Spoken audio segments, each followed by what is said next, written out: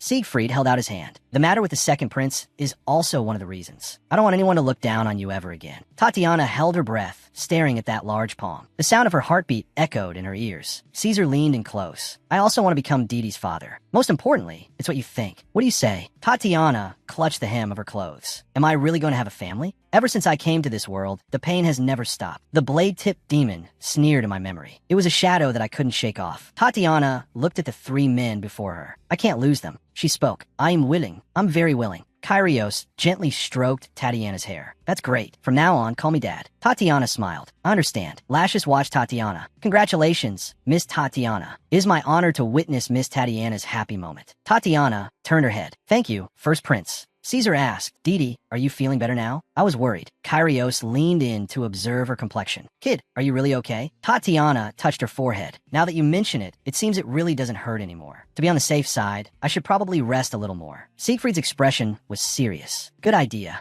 Let's go. Tatiana nodded vigorously. Okay, the group walked through the magnificent palace corridor. Tatiana was deep in thought. It's time to start the plan to cultivate a successor. Let them become Lashus's teachers. But there's still one problem. To fight against the demons, the heroes must train successors. Mediocre talent is meaningless here. Tatiana looked at Lashus. I must make the heroes recognize his talent. She spoke up. First Prince, you were really amazing just now. When Rudolph was chasing us, you were able to run so fast while carrying me. Caesar held his chin. To have that kind of explosive power at 8 years old, that's truly an extraordinary physique. Kyrios bent down to look Laches in the eye. Forgive my rudeness, First Prince. He placed his hand on Laches' shoulder, a wisp of magic at his fingertips, attempting to probe the boy's constitution. Kyrios pulled his hand back as if electrocuted. What in the world is this? Caesar noticed something was wrong. Kyrios, what is it? Kyrios' breathing grew heavy. I just tried to inject some magic into him. He didn't reject it. Instead, he absorbed all of my magic. Siegfried frowned. Are you telling the truth? Kyrios retorted loudly. How could I possibly lie about something like this? He looked around at the others. The First Prince's talent is the real deal. If we let this ability go to waste, it would be a loss not just for the Empire, but for the entire world. Tatiana puffed out her chest. Laches is the male lead of this world. It's perfectly normal for him to become a sword master without any formal training. Siegfried said, if we leave him in the Empress's hands, that talent will be completely destroyed. Caesar nodded. That's right. The Empress sees the First Prince as a thorn in her side. Kyrios put his hands on his hips. Why don't we teach the First Prince ourselves? Tatiana clenched her fists. That's perfect. Kyrios said, 3 times a week, have him come to the ducal estate. Siegfried raised an eyebrow. You're quite naturally offering up my house. Kyrios explained, the magic tower is too dangerous. Accidents happen there all the time. Tatiana's eyes widened. So, I'll be studying with Laches from now on? She took Laches' hand. We'll have to work hard together, right? Kyrios looked away. I'm not that happy about it either. He looked down at Laches. In any case, we are willing to teach you. First Prince, what do you think? Tatiana held her breath. He's being so arrogant to a prince. Laches clenched his fists. I want to learn. Please teach me. Kyrios' gaze was sharp. We won't go easy on you just because you're a prince. Are you sure you can endure it? Laches responded loudly. Yes. Kyrios nodded. We will go see His Majesty to discuss this matter further. Siegfried looked at Tatiana. Let's go home, Tatiana. Caesar smiled. You must be tired. Go back and get some good rest. Tatiana froze on the spot. He just said go home. Just that simple phrase, and a wave of warmth washed over my chest. What exactly is this feeling? Tatiana smiled and responded loudly yes. Rudolph stood in the middle of the garden, roaring at the sky in fury. Damn it, that lowly girl. He clenched his fists. You think I wanted to apologize? I didn't want to do it at all. He questioned the Empress loudly. Mother, are you really going to make me apologize to that girl? The Empress had her back to Rudolph, her tone flat. Of course. It's better than offending those 3 heroes. This is the smarter choice. Rudolph stood frozen. So, I have to personally go to the Duke of Orleans' estate? The Empress turned her head, her eyes icy. Why would you go there for a nobody? Just send Laches to go through the motions. I will arrange for a formal meeting later. She walked up to Rudolph and placed a hand on his shoulder. When that time comes, you must apologize properly. Understand? Also, you're to take that throne. Focus only on that. If anyone dares to threaten your claim to the throne,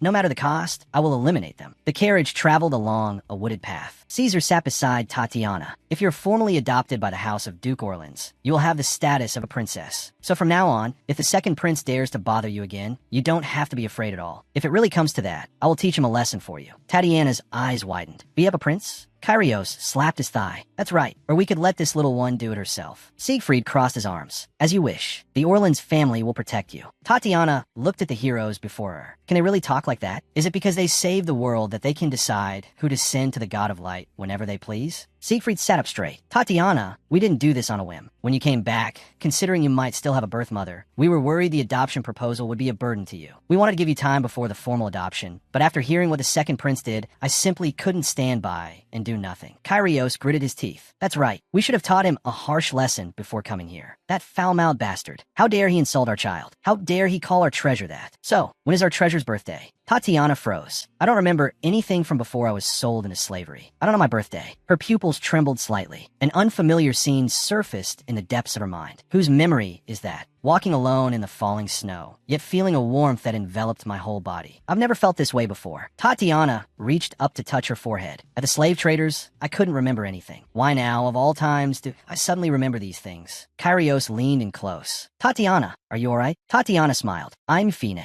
Kyrios looked guilty. Did I bring up something I shouldn't have? Did I make you recall bad memories? Tatiana waved her hand. It's really okay. She placed a hand on her chest. Since I don't remember, can I choose a birthday for myself? Kyrios nodded vigorously. Of course you can. Which day do you want to choose? Tatiana looked down in thought, her finger on her chin. I've decided. She lifted her face. It's the day I first met you, dads. That day is my birthday. The three men froze, then broke into gentle smiles. Miss Tatiana is such a heart-wrenching child. A few days later, at the Imperial Palace, Lashes pushed open the heavy doors and walked to the center of the Grand Hall. He bowed his head. "Father Emperor, you sent for me?" The Emperor sat on his high throne, looking down at Lashes. "The House of Duke Orleans has made a request, hoping the three heroes can personally teach you. They believe your talent should not be wasted. The Master of the Magic Tower and the High Priest share the same opinion. So from now on, you'll go to the Orleans Ducal Estate 3 times a week." Lashes bowed his head to accept the order. "I obey the imperial edict, Father Emperor." He walked out of the hall, closing the door behind him. "It is a great honor to be able to study at the ducal estate. And just by being with Tatiana, it feels like my world is expanding bit by bit. And I have the chance to be taught by the three heroes. This is all thanks to Tatiana." Lashes smiled. "I can finally see Miss Tatiana." The Empress threw open the study doors, lifting her skirt as she rushed to the desk. "Your Majesty, is it true that the first prince is to be taught by the three heroes?" The Emperor put down his quill and leaned back in his chair. "That's right." The Empress clutched the fabric over her chest. "Why would you give such an opportunity to that incompetent eldest son and not our second prince, Rudolph? You didn't even discuss it with me." The Emperor slammed his hand on the desk. "Enough. That was a request made by the heroes themselves. You should know the consequences of defying them. This matter is decided. Do not ask any more questions." The Empress gritted her teeth, bowed her head, and excused herself. She walked out of the study, her nails digging deep into her palms. "I will absolutely not tolerate this. Ever since the day I called him Dad, I officially completed the adoption process and became Siegfried's daughter. Time flew by, and in a blink of an eye, it was my 10th birthday. I ran down the corridor holding my skirt, my footsteps echoing in the empty mansion. A tutor bowed with a hand on her chest. "Greetings, Your Highness, the Princess." Tatiana stopped, a small smile playing on her lips. "No matter how many times I hear it, this title makes me happy." She hugged a book to her chest and beamed a brilliant smile. "Hello, teacher." Tatiana sat at the desk, looking at the tutor across from her. "Teacher, has the first prince not arrived yet?" The tutor bowed with her hand on her chest. "To answer your question, miss, the first prince has not yet arrived." The study door was thrown open. Lashes stood in the doorway, panting. "Hello, I'm not late, am I?" Tatiana curtsied. "Greetings to His Highness, the first prince." The tutor also bowed. "Greetings to His Highness, the first prince." Tatiana looked at Lashes. "How come you're just on time today? You're usually 10 minutes early." Lashes leaned on the desk. "I was caught by Uncle Kyrios on the way." Tatiana closed her eyes. "My fathers are always so wary of Lashes, especially Kyrios. He always acts like he wants to swallow Lashes whole." 6 years have passed. Lashes is no longer that skinny child. He has grown up astonishingly. He laughs, gets angry, and occasionally complains that our father's training is too strict. But he has never missed a single training session. He's finally become the boy he should be at his age. The tutor suddenly clapped her hands. "I just remembered. Today is your birthday, isn't it, miss? I've also prepared a gift." Tatiana's eyes widened. "A gift?" The tutor closed her book. "Today's lesson is over. Do you like it?" Tatiana raised her hands and cheered. "I love it." The tutor walked to the door. "I wish you a pleasant day." Mississippi Tatiana waved goodbye. "You too, teacher." The door closed, leaving only the two of them in the room. Lashes leaned close to Tatiana's ear. "Happy birthday, Didi." Tatiana smiled. "Thank you, Laji." One day, Lashes had suddenly approached her. Standing under the shade of a tree, he said, "I have something to tell you." Tatiana stopped and turned to look at him. Lashes avoided her gaze. "I can in formal settings, but when it's just the two of us."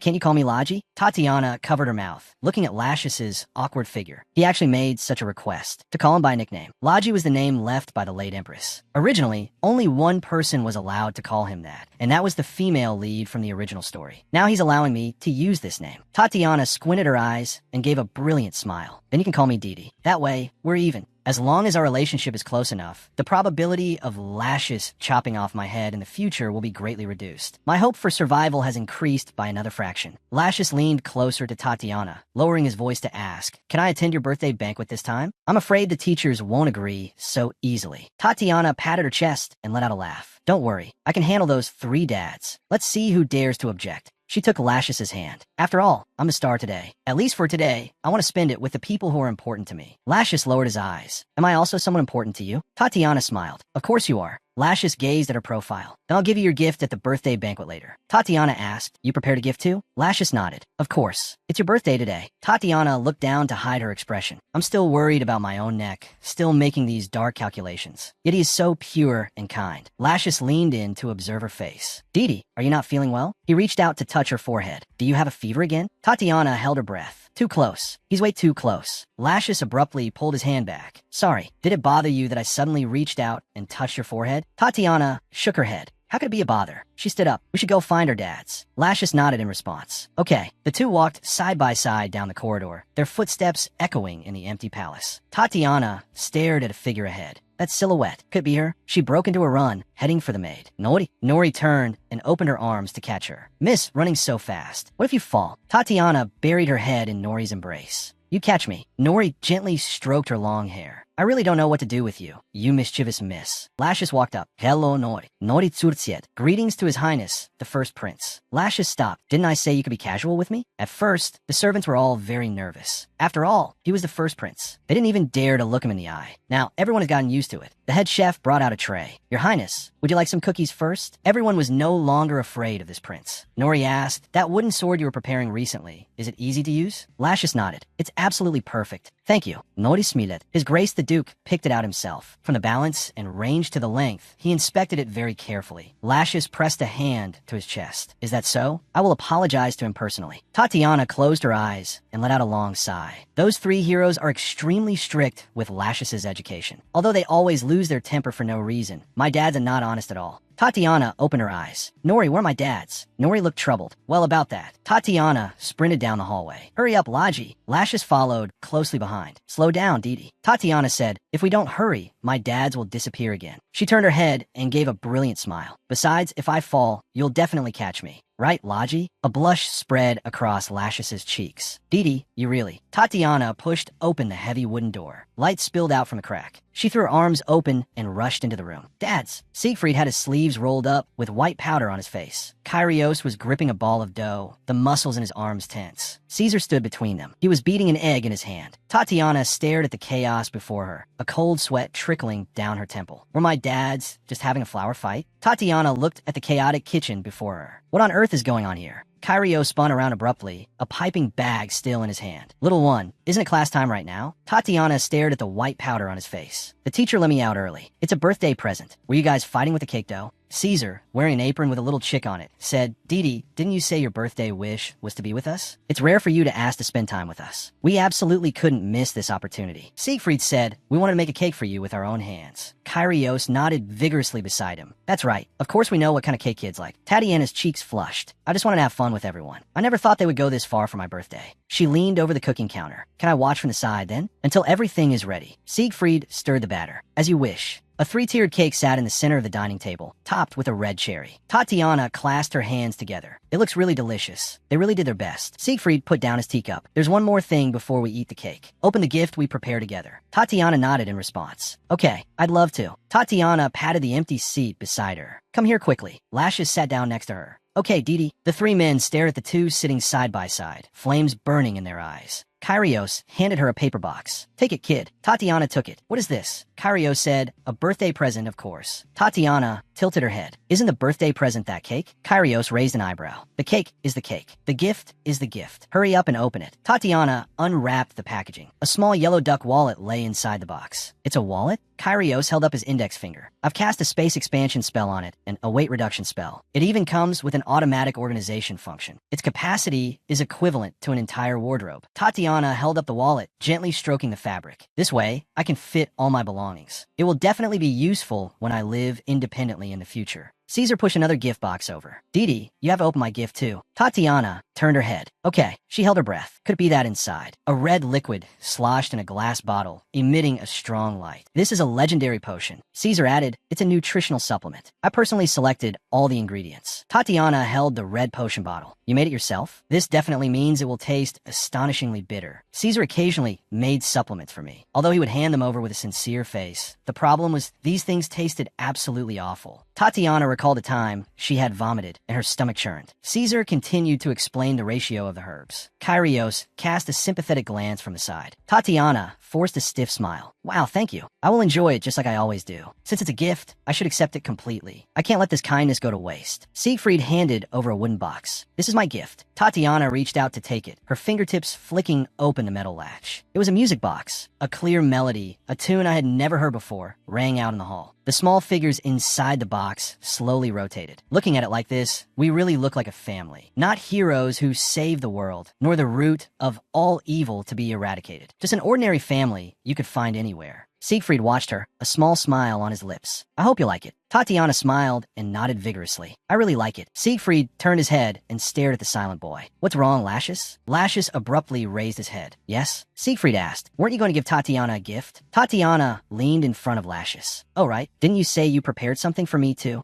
A birthday gift? I'm super curious what it is. Lashes averted his gaze. He took out a long box from his coat. This is my gift. Tatiana took the gift box. Can I open it now? Lashes replied in a low voice. Of course. Tatiana let out a gasp of amazement. It's a quill pen. It looks very ornate. The deep purple feather shimmered in the light. Lashes lowered his head. I'll buy you a better one in the future. Tatiana clutched the pen tightly. But I already love this pen. Lashes looked up at her. Really? Tatiana gave a brilliant smile. Of course. From now on, I'll use it to study every day. That way, it'll be like Lashes is studying with me. Siegfried rested his chin on his hand. Aren't kids these days a little too mature? Kyrios crossed his legs. I feel the same way. Isn't Lashes getting a little too close to our little brother? Caesar closed his eyes and nodded. Indeed, Kyrios suddenly shouted, Tatiana, I've told you before, there isn't a single good man in this world. Tatiana sighed. My dads are so childish. She put her arm around Lashes. We're really just friends. The living room fell into a dead silence. Tatiana was confused. Why are my dads making that kind of face? Lashes' expression was a bit strange too. Did I say something wrong? Kyrios broke the silence. We were just saying what good friends you two are. Anyway, besides the gifts, is there anything else you want? Tatiana bit her lower lip. I've already received so many things I wanted. Since Kyrios suggested it, this is my chance. Tatiana raised her left arm. There's a place I want to go. Tatiana waved her arms. Thank you, dads. This was the best birthday ever. Goodbye. Kyrios leaned out of the carriage window. Take care, kid. Caesar squeezed by the window, waving. Goodbye, little brother. Tatiana stopped in her tracks. Where's Lashes? I have to go say goodbye to him. She ran to Lashes. Be careful on your way. Lashes replied in a low voice. Okay, little brother. Tatiana tilted her head. What's wrong? Is there something you want to say to me? Lashes was silent for a moment. Little brother, did you know? Tatiana blinked her round blue eyes. What? Lashes gazed into her eyes. Maybe the teachers were right. Tatiana stood frozen, a look of confusion on her face. Lashes boarded the carriage. He looked back and smiled. See you next time, Dee. Tatiana waved her right hand. Be careful on the road. What did my dads mean by what they said earlier? The carriage wheels turned, rolling over the gravel path. It slowly pulled away from the manor gate. Lashes leaned against the carriage window, watching the scenery recede outside. I don't want to be just ordinary friends. And I don't want to be just one of many friends. If we're destined to only be friends, he lowered his eyelids. I want to be the only one. To become someone irreplaceable. 1 week later, Kyrios' magic tower. Tatiana stood before the towering stone gate. I finally came here. Before my 10th birthday party, I searched through the mansion's library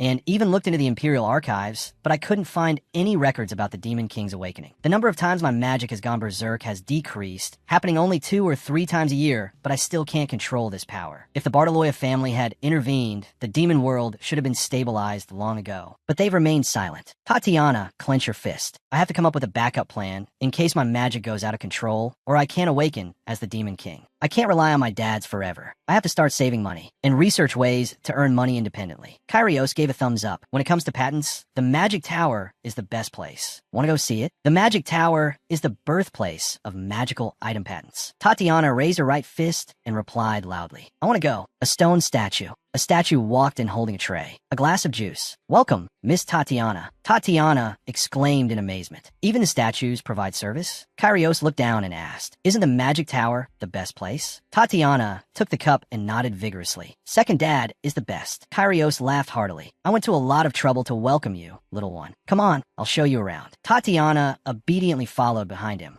Okay, Kyrios stopped and walked this way. I've always wanted to show you this place. Tatiana stopped and looked up ahead. What is this place? Kyrios reached out and pushed open the large doors. Tatiana rushed to the terrace, placing her hands on the stone railing. Her hair flew in the wind. I can see the Imperial Palace. The entire Imperial capital is in view. The sunlight shone on the rooftops, glinting with a metallic sheen. The color is exactly the same as Lashes' hair. Tatiana gazed into the distance. Dad, what do you think Lashes is doing right now? Kyrios whipped his head around. Kid, you're here at the Magic Tower and you're still thinking about Lashes? Tatiana covered her mouth. Oops, I accidentally said what I was thinking. At times like this, I can only act cute. She moved closer to the man. Second dad, I want to see your room now. Kyrios crossed his arms over his chest. You're not interested in my room at all. Your head is full of that brat named Lashes. Tatiana tugged at the corner of his clothes. That's not true. I love my dads the most. Kyrios' lips curved upwards. All right, hold on tight, kid. He picked Tatiana up. A red magic circle appeared at his feet. The light burst in an instant. Hold on tight to me. A streak of red light shot across the room. Kyrios landed steadily with Tatiana in his arms, his leather boots stepping onto the thick carpet. Tatiana's eyes were wide with shock. Was that teleportation just now? Kyrios gave a smug smile. It's no big deal. It only works inside the magic tower. Tatiana hugged his neck tightly. Even so, second dad is the coolest. The greatest mages in history couldn't control time and space. Not until the man who could manipulate space was born. Kyrios. Tatiana was gently placed on the floor. She looked up and asked, how did you succeed in using space magic? Kyrios bent down. Because the magic tower is a space completely under my control. But you must remember, space teleportation magic is extremely dangerous. He held up his index finger. I know you're very smart. The smartest kid in the world. Even if you learn magic in the future, you must never try to touch space or time. Understood? Tatiana drew out her words. I knew. Anyway, I can't even control my magic right now. My dads are so overprotective. She looked around. Is this second dad's room? Kyrios followed behind her. To be precise, this is more like a laboratory. Tatiana suddenly turned her head. Her gaze locked onto the desktop. Her body froze on the spot. Kyrios put his hands on his hips. What's wrong, kid? Tatiana looked away. Nothing. So he has this much work to do normally. The pages were filled with dense annotations. Tatiana pointed at the document. Dad, isn't it inconvenient to write directly on it? Kyrios closed his eyes. There's no other way. I can't just clip a note to it. Tatiana lowered her head and thought. It would be great if there were sticky notes. Or I could use glue to stick a note on. Kyrios said, we've thought of that too. But glue is too expensive. And note paper is even more expensive than regular paper. Tatiana bit her fingertip. Since glue is expensive, then just apply a thin layer. That would lower the cost. And if the stickiness is weaker, it can be stuck on and peeled off repeatedly. Just like a sticky note. Kyrios stood frozen. Although the unit price would be a bit higher, because it's not a disposable item, it would actually be more cost effective. He lifted Tatiana up. You really are a genius. Just like me. Tatiana thought, in my previous world, this kind of thing was just common sense. Kyrios reigned in his excitement. Now's not the time for this. We're going to see Melvin. Tatiana asked, who's Melvin? Kyrios started walking. He's the expert in charge of patent work at the Magic Tower. It holds the patents for many magical items. Kyrios pushed open the door. Melvin, I have a brilliant idea for a patent. Melvin was slumped on the floor. Ugh, why did it fail again? Let me recheck the formula. Kyrios looked down at him, his tone deepening. Melvin's body stiffened. Cold sweat trickled down his cheek. Kyrios narrowed his eyes. Didn't I tell you to be polite today? Because my precious daughter is coming. Melvin scratched the back of his head. He scrambled up from the floor, looking flustered. He straightened his messy collar and bowed his head in apology. To what do I owe the honor of your visit? Kyrios said, this child has a brilliant idea. We want to apply for a patent. Tatiana waved her small hand in greeting. Hello. Melvin bent down. So this is the rumored princess of Orleans. I am Melvin Kohonen. I was forcibly assigned by the Tower Master to handle patent affairs. Tatiana blinked. So it wasn't voluntary? A vein throbbed on Kyrios' forehead. What did you just say? Melvin waved his hands frantically. Please ignore what I just said. So what are the specific details of the patent? Tatiana described it in detail. Melvin stroked his chin, repeatedly confirming the details. You're talking about a type of note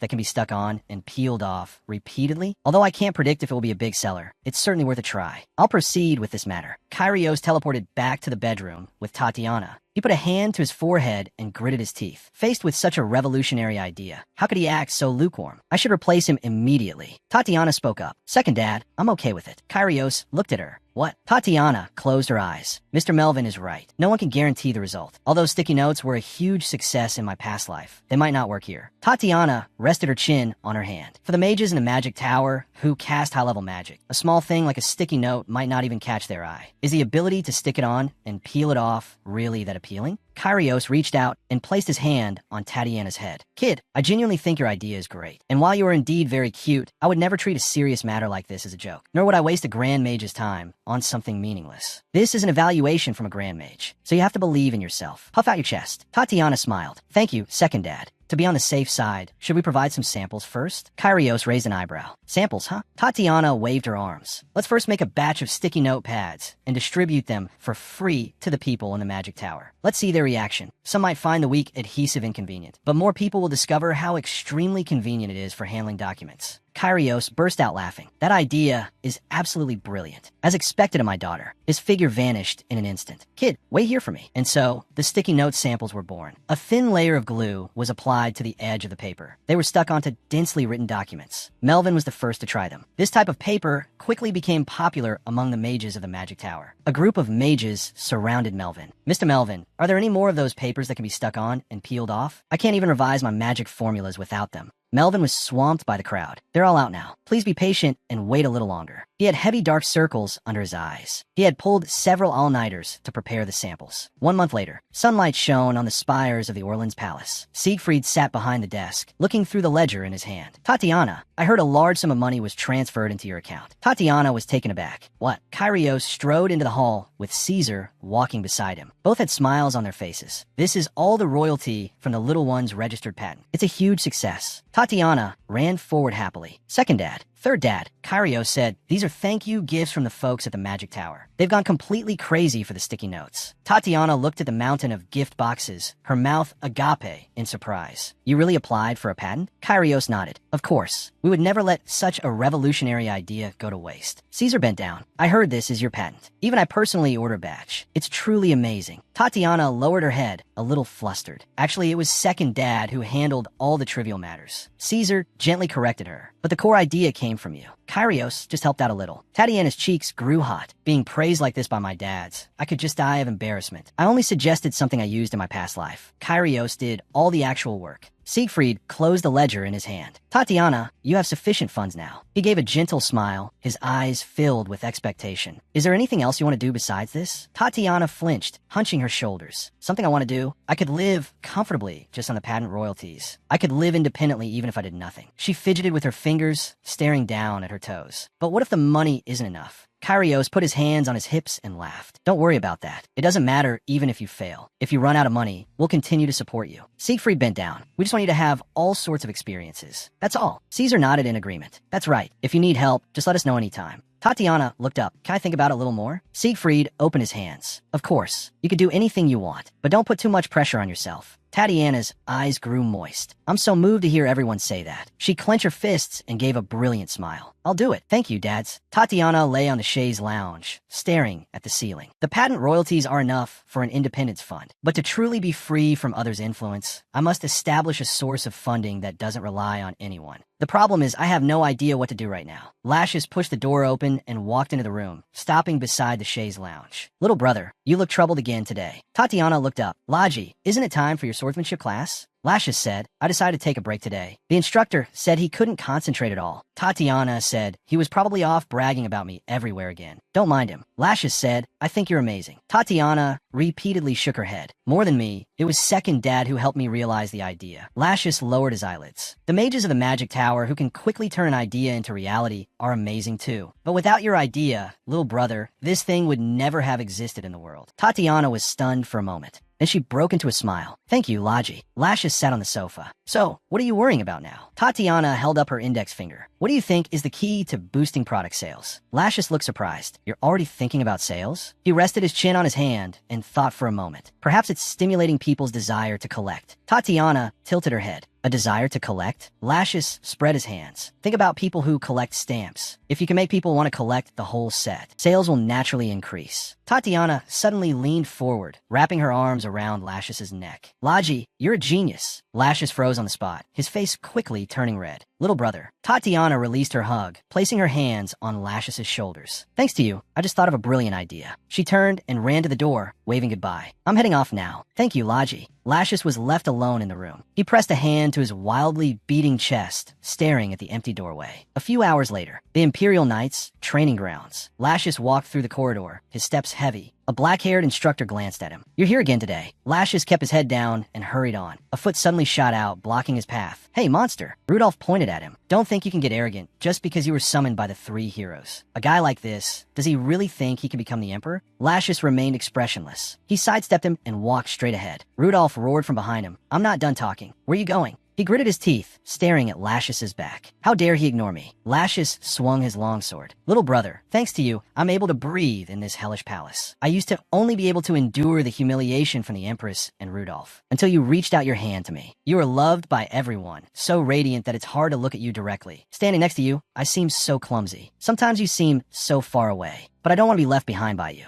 Lascius gripped the hilt of his sword tightly. If I can, I want to become the person closest to you. To make that wish come true, I must become stronger. The next morning, Siegfried's residence. A tall tower stood beneath the clouds. The stone walls reflected the morning light. My conversation with Logi yesterday led me to a brand new business opportunity. Combine the existing sticky note technology with something else to stimulate people's desire to collect. Tatiana held down the paper on her desk, her gaze locked on the proposal. A sticker series. This is the answer. In my past life, I was crazy about collecting stickers. Whether it was Pokemon or bread with chat app collaborations, those memories are still clear. If I start this project, I can establish my own financial chain. Tatiana sat at her desk, holding the quill pen. She wrote on the paper, "The adhesive has already been developed. Production is not a problem, but the real challenge is whether it will sell." The reason those stickers from my past life were so popular was because the characters themselves were already beloved. I must first create popular characters and then expand that into a sticker series. Tatiana's lips curved upwards in a cunning smile. As for those popular characters, it will be them, the three heroes, Kyrios, Caesar, and Siegfried. Ever since they conquered the Demon King's castle, they've become the most sought-after figures in the Empire. The streets were lined with crowds, countless arms waving in the air. Hats were thrown high, and cheers swept through the entire city. Tatiana rested her chin on her hand. It's not just because of the story of their conquest. They are beloved throughout the Empire and even the world. I'm going to create a biography series for them. I've already gotten permission. Although my dads didn't seem excited, I'm sure this will definitely sell better than the sticky notes. Tatiana pushed up the glasses on her nose, holding a thick book. Learn history from the great heroes. This is the perfect selling point. With every book sold, a random sticker will be included. Children will buy it for the stickers, and adults will buy it for their children's education. As long as I keep releasing sequels about more great figures, the collection of books on a shelf will grow endlessly. Tatiana spread her arms. I can hear it. That's the sound of money piling up. She smiled. It's thanks to Lascius that I thought of this idea. I have to thank him properly later. Inside Duke Siegfried's study, Tatiana sat on the sofa. She let out a long sigh. Creating a biography series requires an artist, but I don't know any good ones. She reached for a book, her fingertips brushing over the thick volume. What should I read next? She picked up a picture book, her eyes fixed on the pages. The artwork is quite good. It's not the soft style of a children's book. The brushwork is solid, possessing the core skills of a comic artist, although the paneling and scene composition are a bit amateurish. Tatiana's fingertips traced the back cover. I'll contact this person first. Let's see if there's a name on the back. Usually, the artist is credited on the cover of a picture book. Tatiana held up the book and searched it over and over, but she couldn't find any credit. The pages flipped quickly under her fingertips, making a rustling sound. Tatiana's finger stopped at a corner of a page. She found a name, Nicholas Moore. If this is the Nicholas from my memory, he's the war artist from the original story. In the original story, Nicholas and his younger sister depended on each other to survive. On the very day his sister got engaged to her lover, the demons suddenly invaded. The two of them fell in a pool of blood, their lives snatched away in an instant. Nicholas joined Lascius's punitive force, wielding his brush on the battlefield to record the cruel truth of war. His name rose to fame amidst the bloodshed. Tatiana clenched her fist. This time, I absolutely cannot let that tragedy happen again. I'm going to offer him better conditions than the publisher, so he and his sister can work in a better environment. This isn't just business. It's about saving them. Even though I have half human, half demon blood, my fathers still accepted me unconditionally as their daughter. I also want to become someone who can help others, to share the happiness I feel now with more people. The biography project must succeed, and Nicholas must succeed. Tatiana walked through the long corridor and handed the picture book to Nori. Help me contact this artist. Nori nodded. As you wish. Mississippi. A few days later, Tatiana stood in the middle of her bedroom, her brow furrowed. We can't contact him. Is it because he's using a pen name? Nori nodded. Yes, I'm very sorry. Tatiana questioned Nori. Did you try contacting the publisher? Nori replied. They said they cannot reveal the artist's real name. Tatiana asked, did you mention compensating the publisher if we were to poach the artist? Nori nodded in response. The company president was firm and still refused the offer. Tatiana turned her head to the side. We made the request in the name of the Orleans family, and they still said no? The current Nicholas has no fame to speak of. Why is the publisher holding on to him so tightly? There must be something fishy going on. Tatiana looked at Nori. Can I go to that publishing house myself? Nori's eyes curved into a smile. Anything for you, miss. Of course you can. The publishing house isn't far from here at all. If you wish, miss, we can leave right now. Tatiana took Nori's hand. Then let's go immediately. Nori Smilet. As you wish, Mississippi. 1 hour later, the carriage stopped in front of the publishing house. Tatiana stepped out of the carriage. A publishing house employee bowed slightly. Welcome, Miss Orleans. It is an honor to have you,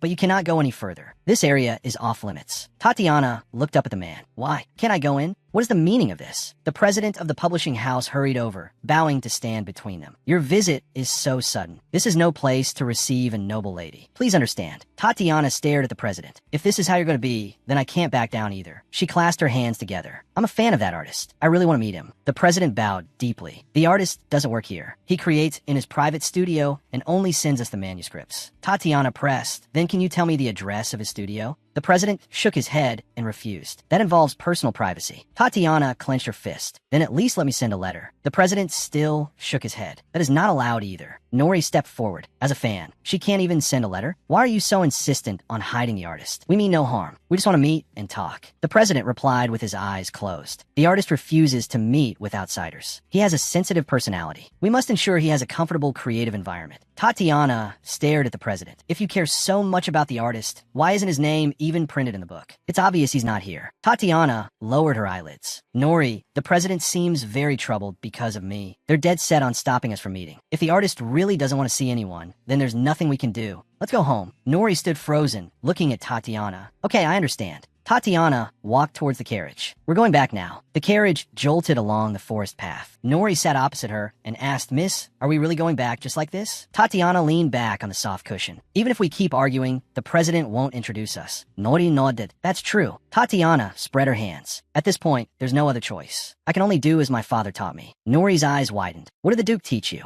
Tatiana's lips curved upwards. Now is the time to use the family's power. Just you wait, Mr. President. The carriage entered the Orleans estate. Tatiana stood before the study door and knocked lightly. Dad, it's me. Siegfried sat at a desk piled high with documents. Come. Tatiana pushed the door open. Is now a good time? Siegfried put down his pen. For you, any time is fine. Tatiana sat on the sofa. Dad, I went to a publishing house today. Something fell off. Siegfried looked at her. What was off? Tatiana spread her hands. She explained what had happened. So Nori and I came back. You find it strange too, don't you? Siegfried cupped his chin, not indicating the artist's real name or pen name. That violates the publishing law. He looked up and asked, did you give them the Orleans family name? Tatiana nodded in response. I did. The manager even called me Miss. Siegfried stared at the desk. There have been several cases of illegal confinement in the capital recently. People are being held captive and exploited. I think that publishing house is also suspicious. Tatiana said, Dad, for the business I want to start this time, I absolutely need that artist. She placed a hand on her chest. So I'd like to ask for a favor. Could you send a few people to help? Siegfried closed his eyes and nodded. Of course. Tatiana, do as you wish. Tatiana smiled. Thank you, Dad. Now that I have my father's permission, I'm going to investigate that place thoroughly. The Orleans family's investigators were dispatched in full force. For several days, they investigated the publisher's illegal activities. The desk was piled high with forged documents stamped with red ink. Miners had difficulty obtaining legitimate positions and knew little of the empire's laws. They were given false names, their identification was forged, and they were forced into hard labor. Not only did they not receive wages, but they also suffered cruel exploitation. The publisher deliberately underreported sales figures. That was the embezzled blood and sweat of the employees. Tatiana sat in the carriage. That manager is a complete piece of trash. Nori gently reminded her, Miss, you should use more elegant words. It would be better to leave such a tricky matter to the adults. Tatiana looked down, flipping through the report. But I'm the one who started this. Since I started it, I should be the one to finish it. Nori looked worried. His Grace the Duke will handle everything. There's no need for you to force yourself. Mississippi Tatiana shook her head. It's not that I don't trust Dad. It's just that I heard Nicholas isn't an adult yet. The document says Nicholas is 17. The Empire's law states that 20 is the age of adulthood. He's still a child who needs to be protected.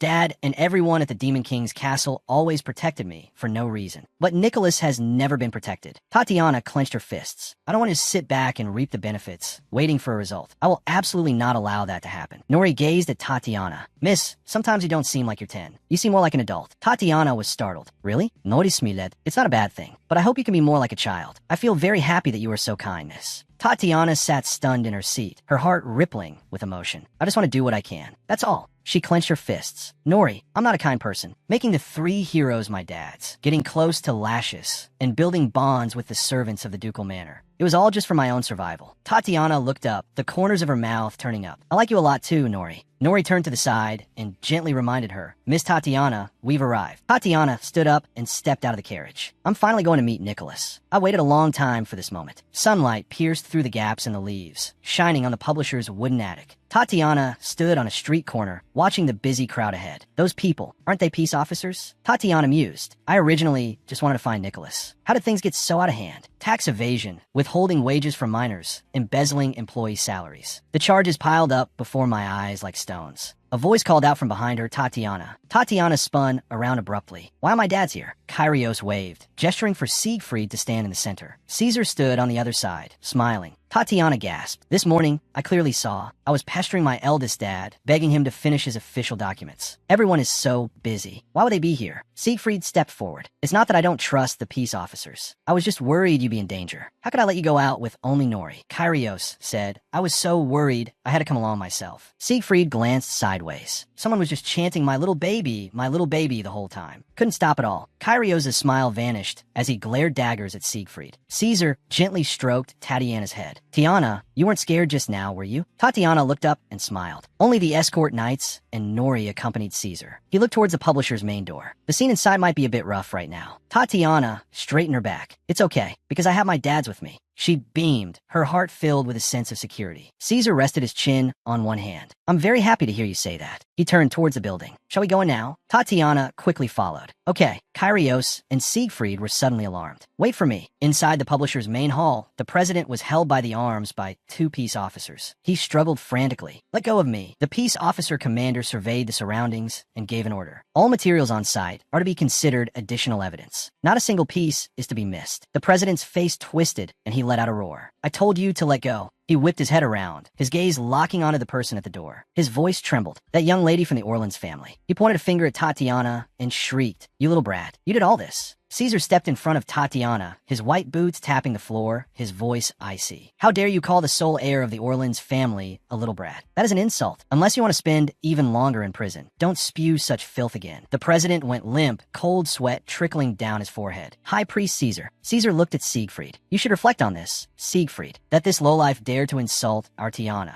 This is a disgrace to the Orleans family. Siegfried's face was expressionless. Even without your reprimand, I feel the heavy burden as the head of the family. This matter will not be let go easily. His gaze was as cold as a blade. Although I'd love to chop off your head right now, taking someone's life based on emotion alone is something only a demon would do. Tatiana stood to the side, watching Siegfried's back. How scary. I haven't seen him this angry in a long time. Siegfried continued, As a rational person, I will repay this insult by extending your prison sentence. The president's body trembled violently. Your Grace the Duke, a voice came. Please spare me. I didn't do anything. Tatiana was taken aback. Someone is begging for mercy? Is there someone else here? Kyrios walked out from behind a bookshelf, holding a skinny man with one hand. This guy was locked in the warehouse. The skinny man let out a weak plea. Save me. Tatiana cried out in alarm. Second dad, you can't carry a person like that. The president hurriedly tried to explain. It's a misunderstanding. I was just helping him. Kyrios looked down at him, his tone filled with doubt. Helping him? The president gritted his teeth. That's right. If it weren't for me, who would provide food and lodging for a lowlife like him? Kyrios' eyes were cold. Is that so? Then keep talking. The president spread his hands, his forehead covered in sweat. He pleaded. He told me he had to support his younger sister. So I took him in out of the kindness of my heart. Tatiana turned her head, starlight twinkling in her blue eyes as she watched the man's disgraceful display. You call this kindness? What he's doing is exactly the same as what I experienced back in the Demon King's castle. That's why I want to help Nicholas more than anyone. Tatiana continued. You locked him up and didn't let him see anyone. He's become so thin, yet you don't care at all. You don't even allow him to sign his own work. That's not mercy at all. It's exploitation, using his sister to manipulate him. Isn't that despicable? Tatiana clenched her fists, her fingertips trembling violently in her cuffs. Calm down. I'm no longer that helpless child locked in a dark room. My dads are right here with me now. I don't need to feel scared anymore, and I don't need to feel sad. The president shook his head violently. I already said I was doing a good deed. Kyrios raised a hand. Shut your mouth. Whether your testimony is valid is for the court to decide. Take him away. Two peace officers grabbed the president and dragged him out the door. The president struggled desperately, only able to let out muffled whimpers. Nicholas and his sister were temporarily settled here. Once the dust had settled, Tatiana mused. Although Nicholas has been rescued, Siegfried's words keep replaying in my mind. Taking someone's life based on emotion alone is something only a demon would do.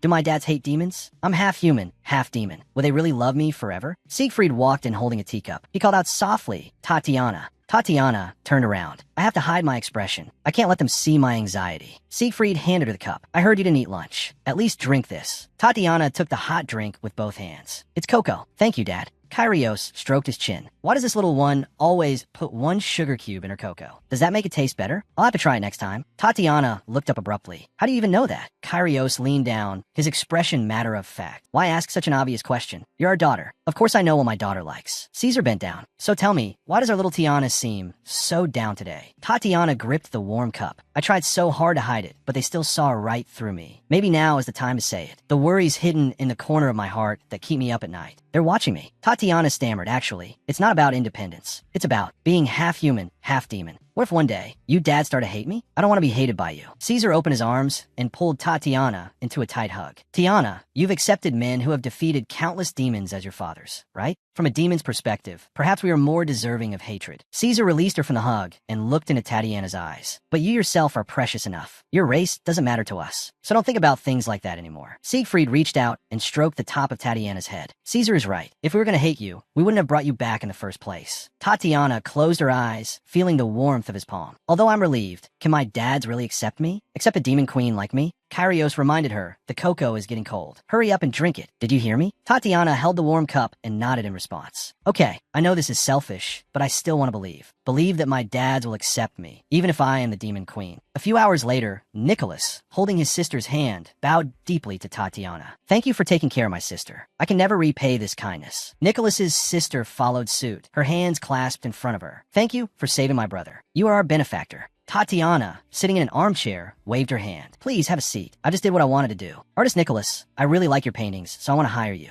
Nicholas stood frozen. My paintings? Are you serious? Tatiana nodded in confirmation. Of course. Why would I lie? Nicholas more lowered his head, his hands twisting together tightly. I always thought I had no talent for painting. I was even planning to give up. Tatiana's eyes widened, and she leaned forward. What? Why would you give up? Nicholas said, the boss told me that no one would buy my paintings except him. To support my sister, I had to find a job with a higher income. When I tried to resign, he became furious. Tatiana fell into thought. So that's how it was. That man exploited his only weakness. It's too cruel. Tatiana said, Nicholas, you are very talented. If you can't believe in yourself, then please believe in me, because I recognize your talent. She handed him a document. This is an employment contract. I made sure there are no unfair clauses, but you should still read it carefully. I can arrange for a lawyer to consult with you if needed. Nicholas's fingertips trembled slightly. I only have one request. I don't want to use the name Nicholas anymore. Tatiana leaned forward. Why? Nicholas pressed his hands on the desk. That was the stage name my former boss gave me. It's just a meaningless fake name. Tatiana looked at him. Then, what is your real name? Antonio straightened his back. My name is Antonio Christensen. Tatiana smiled. Your name will become the most famous brand in the empire. I promise you.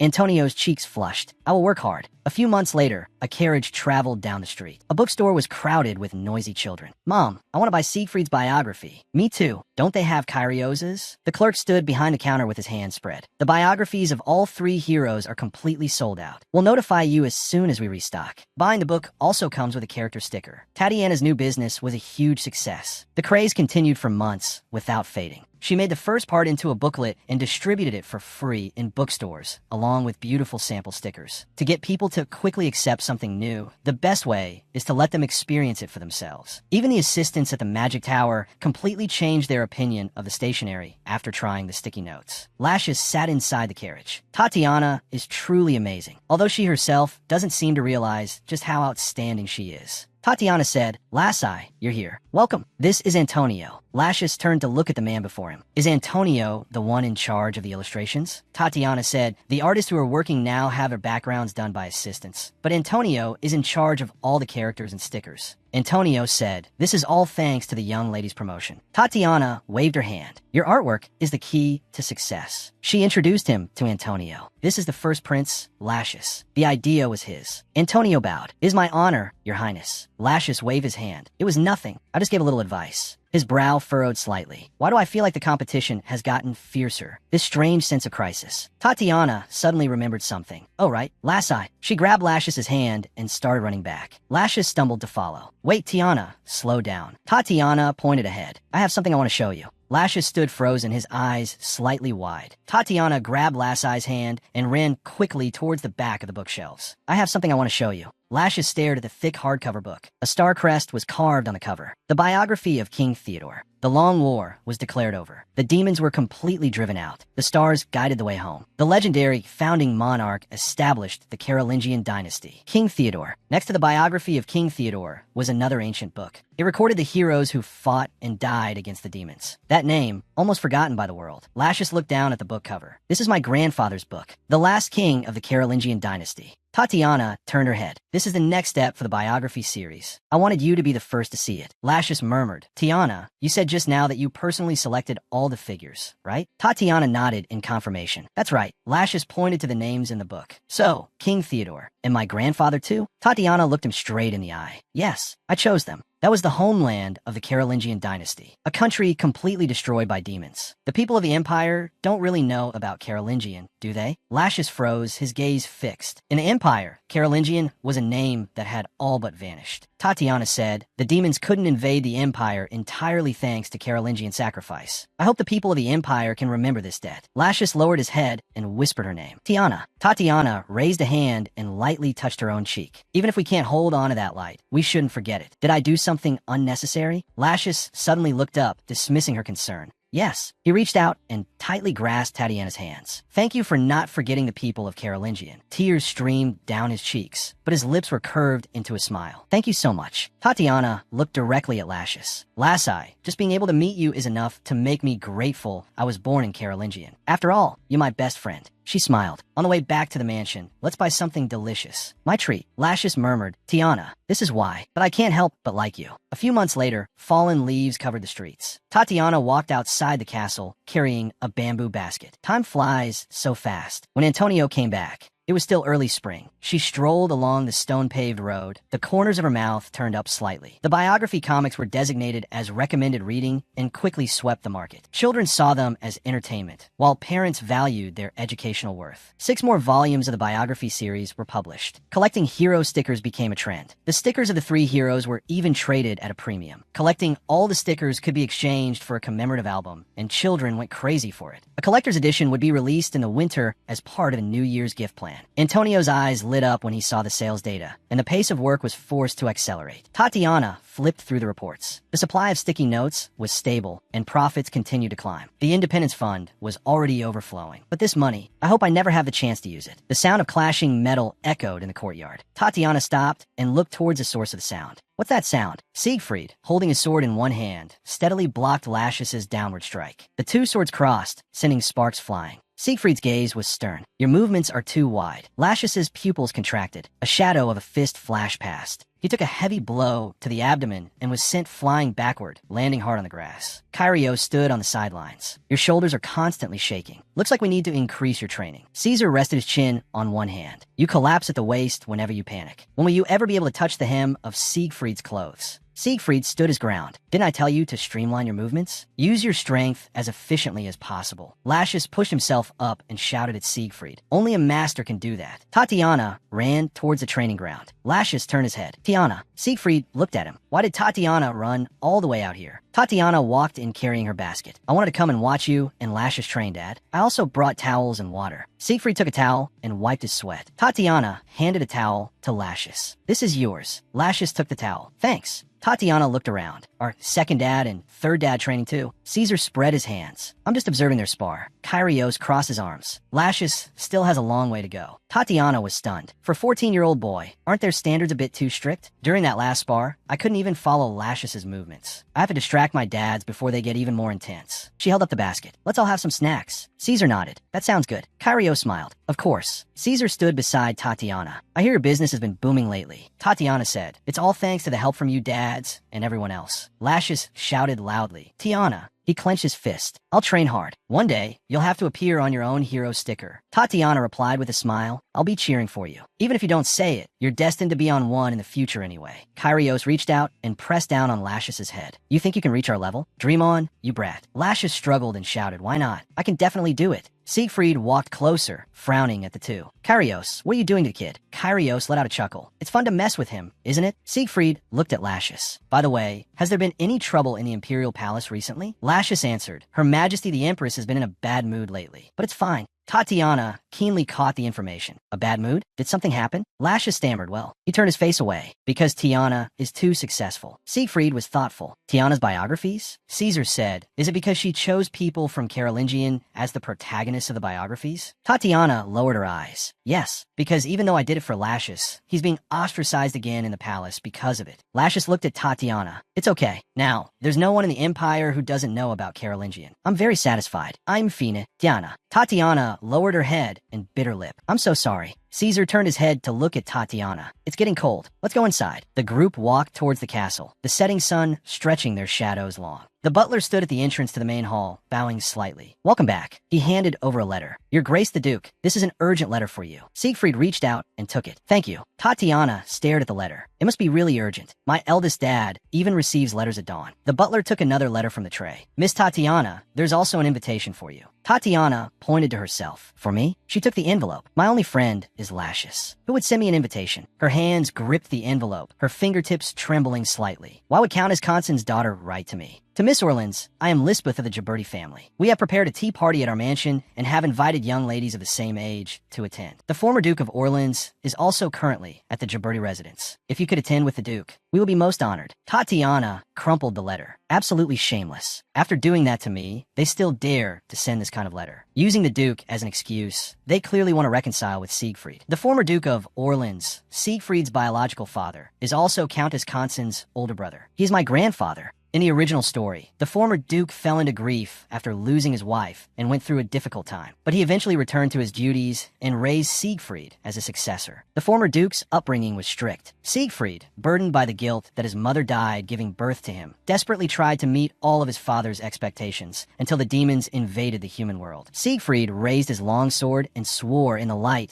to fight to protect humanity. On the day Siegfried set out to subjugate the demons, the former Duke roared in the main hall, Siegfried, if you insist on leaving, then you're no longer my son. The former Duke tried to stop him, fearing the loss of his only bloodline. Siegfried stopped and looked straight into his father's eyes. Until now, I have always lived according to your expectations. Now, I will choose my own life. The former Duke froze on the spot. What are you talking about? Siegfried turned around. Take care. The former Duke shouted at his back. Don't go. Siegfried walked away without looking back, the sound of his leather boots echoing in the empty corridor. He left the territory. Although he returned alive, the father and son had not seen each other for 6 years. They actually missed each other, but never spoke of it honestly. Tatiana pressed down on the letter. The former Duke came to the capital, perhaps wanting to reconcile with Siegfried. Countess Constance is using this desire for reconciliation to send this invitation. What a good scheme. The corner of Tatiana's mouth lifted into a cold smile. I'll use this opportunity to strike back. The next morning, sunlight streamed into the mansion's main hall. Tatiana walked into the study and stood before the large desk. Dad, Countess Constance sent me an invitation. Siegfried put down his pen, his brow furrowed. Those shameless people. How dare they send you an invitation? Tatiana crossed her arms, her eyes glinting. I don't know anything. I'm just a girl who wants to see her grandfather. She began to hypnotize herself. I heard that the former Duke of Orleans is staying at her house right now. Siegfried's body stiffened, his voice low. My father? Tatiana nodded emphatically. Yes. You'll go with me, won't you, Dad? Siegfried seemed about to speak, but stopped, pressing his palm on the desk. Tatiana beamed. Although I'm still scared of Countess Constance, I really want to meet the former Duke. After all, he's my grandfather too.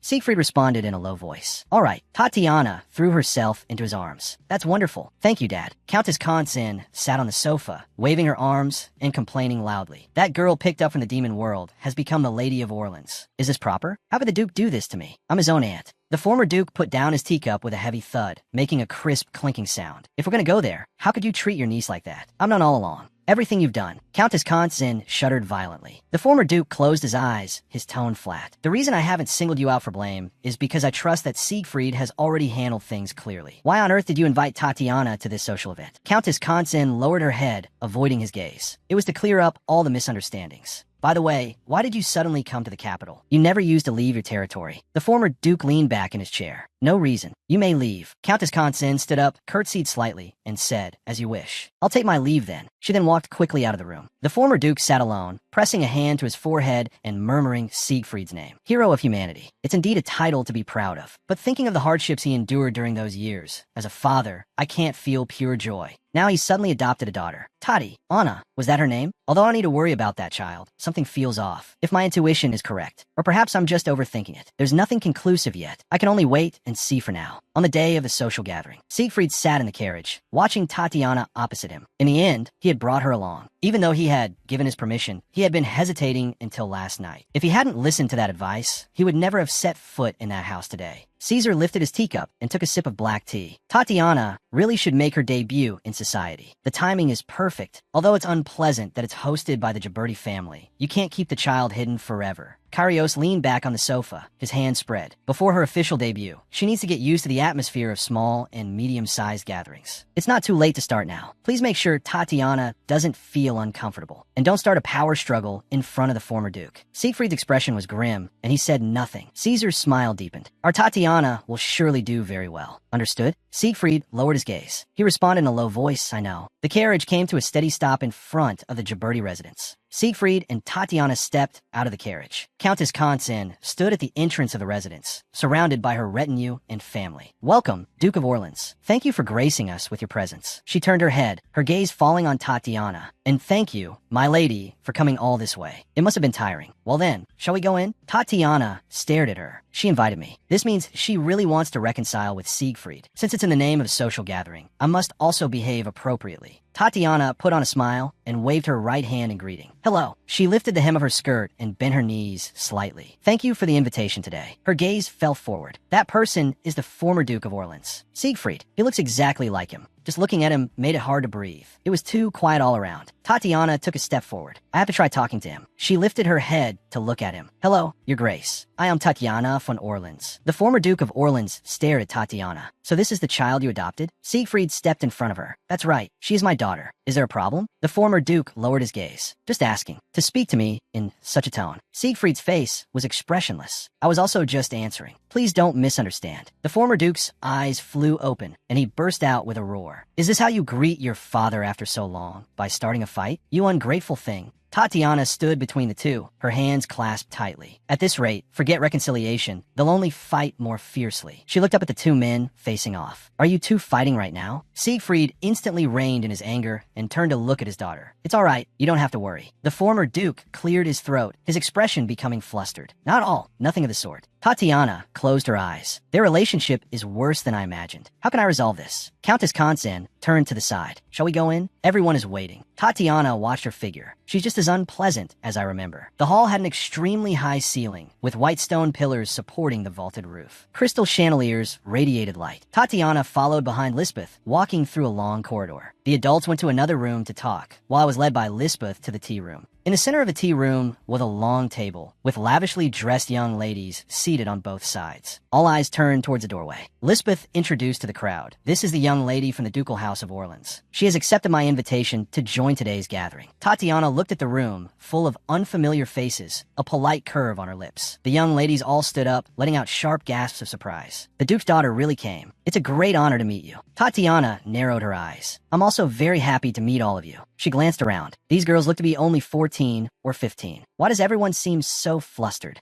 Lisbeth clapped her hands. Since we have a new guest today, we must make a good impression. Everyone, sit down properly. The young ladies immediately stopped their chatter and returned to their seats as instructed. Tatiana pondered. Lisbeth is like a queen here. After all, the royal family has no princess right now, and among the daughters of counts, she is the only one with Orleans blood. No wonder she can rule this circle. But now they have me. A young lady leaned closer, her hands cupping her cheeks. My lady, I heard you came with the Duke of Orleans. Is that true? The young ladies leaned forward abruptly. The Duke himself actually came? Tatiana nodded lightly. Yes, he came with me as my guardian. The young ladies cupped their cheeks, their eyes sparkling. It has always been my dream to meet the hero. I've read their biographies. Me too. A wave of whispers erupted at the long table, everyone trembling with excitement. Tatiana stared at the pastries before her. The topic is completely dominated by my father. The young ladies chimed in one after another. I just recently finished reading the Duke's biography, especially the moment the Duke defeated the 5 demon kings. It was simply too heroic. The young ladies cupped their faces and let out excited squeals. The Duke is so handsome. Tatiana pondered. In fact, when father was subjugating the 5 demon kings, I was locked in a storage room. The battle scenes in the biography are fictional, a beautified product based on their memories. Even the story of our first meeting was dramatized like a novel. The truth can't be presented as it was. Lisbeth said, I've read that biography too. It was indeed very moving. Tatiana replied politely, thank you, Miss Lisbeth. Lisbeth looked at the black tea in her cup, a curve on her lips. To be honest, it sounds just like a fairy tale, doesn't it? I heard the Duke of Orleans is especially merciful. It's thanks to that kindness that such a miracle occurred. You have no blood relation to Siegfried. You only became a lady through his pity. Becoming a noble is a miracle in itself. Don't get too full of yourself. The hero who defeated 5 demon kings saved a child wandering in the depths of the demon world. Isn't that a fine tale? The tea room fell into a dead silence. The young lady stopped talking, the air seeming to freeze. Tatiana spoke up. Thank you all for your praise of my father. I will convey everyone's compliments, as well as what Miss Lisbeth just said, word for word, to my father. Lisbeth froze in place, her pupils contracting sharply. What? There's no need for that. Tatiana tilted her head, her smile brilliant. Why not? If I tell father how much Miss Lisbeth cares for me, but he will surely be very happy. Lisbeth lowered her head. It's really all right. Thank you for your kindness, but I don't want to trouble you.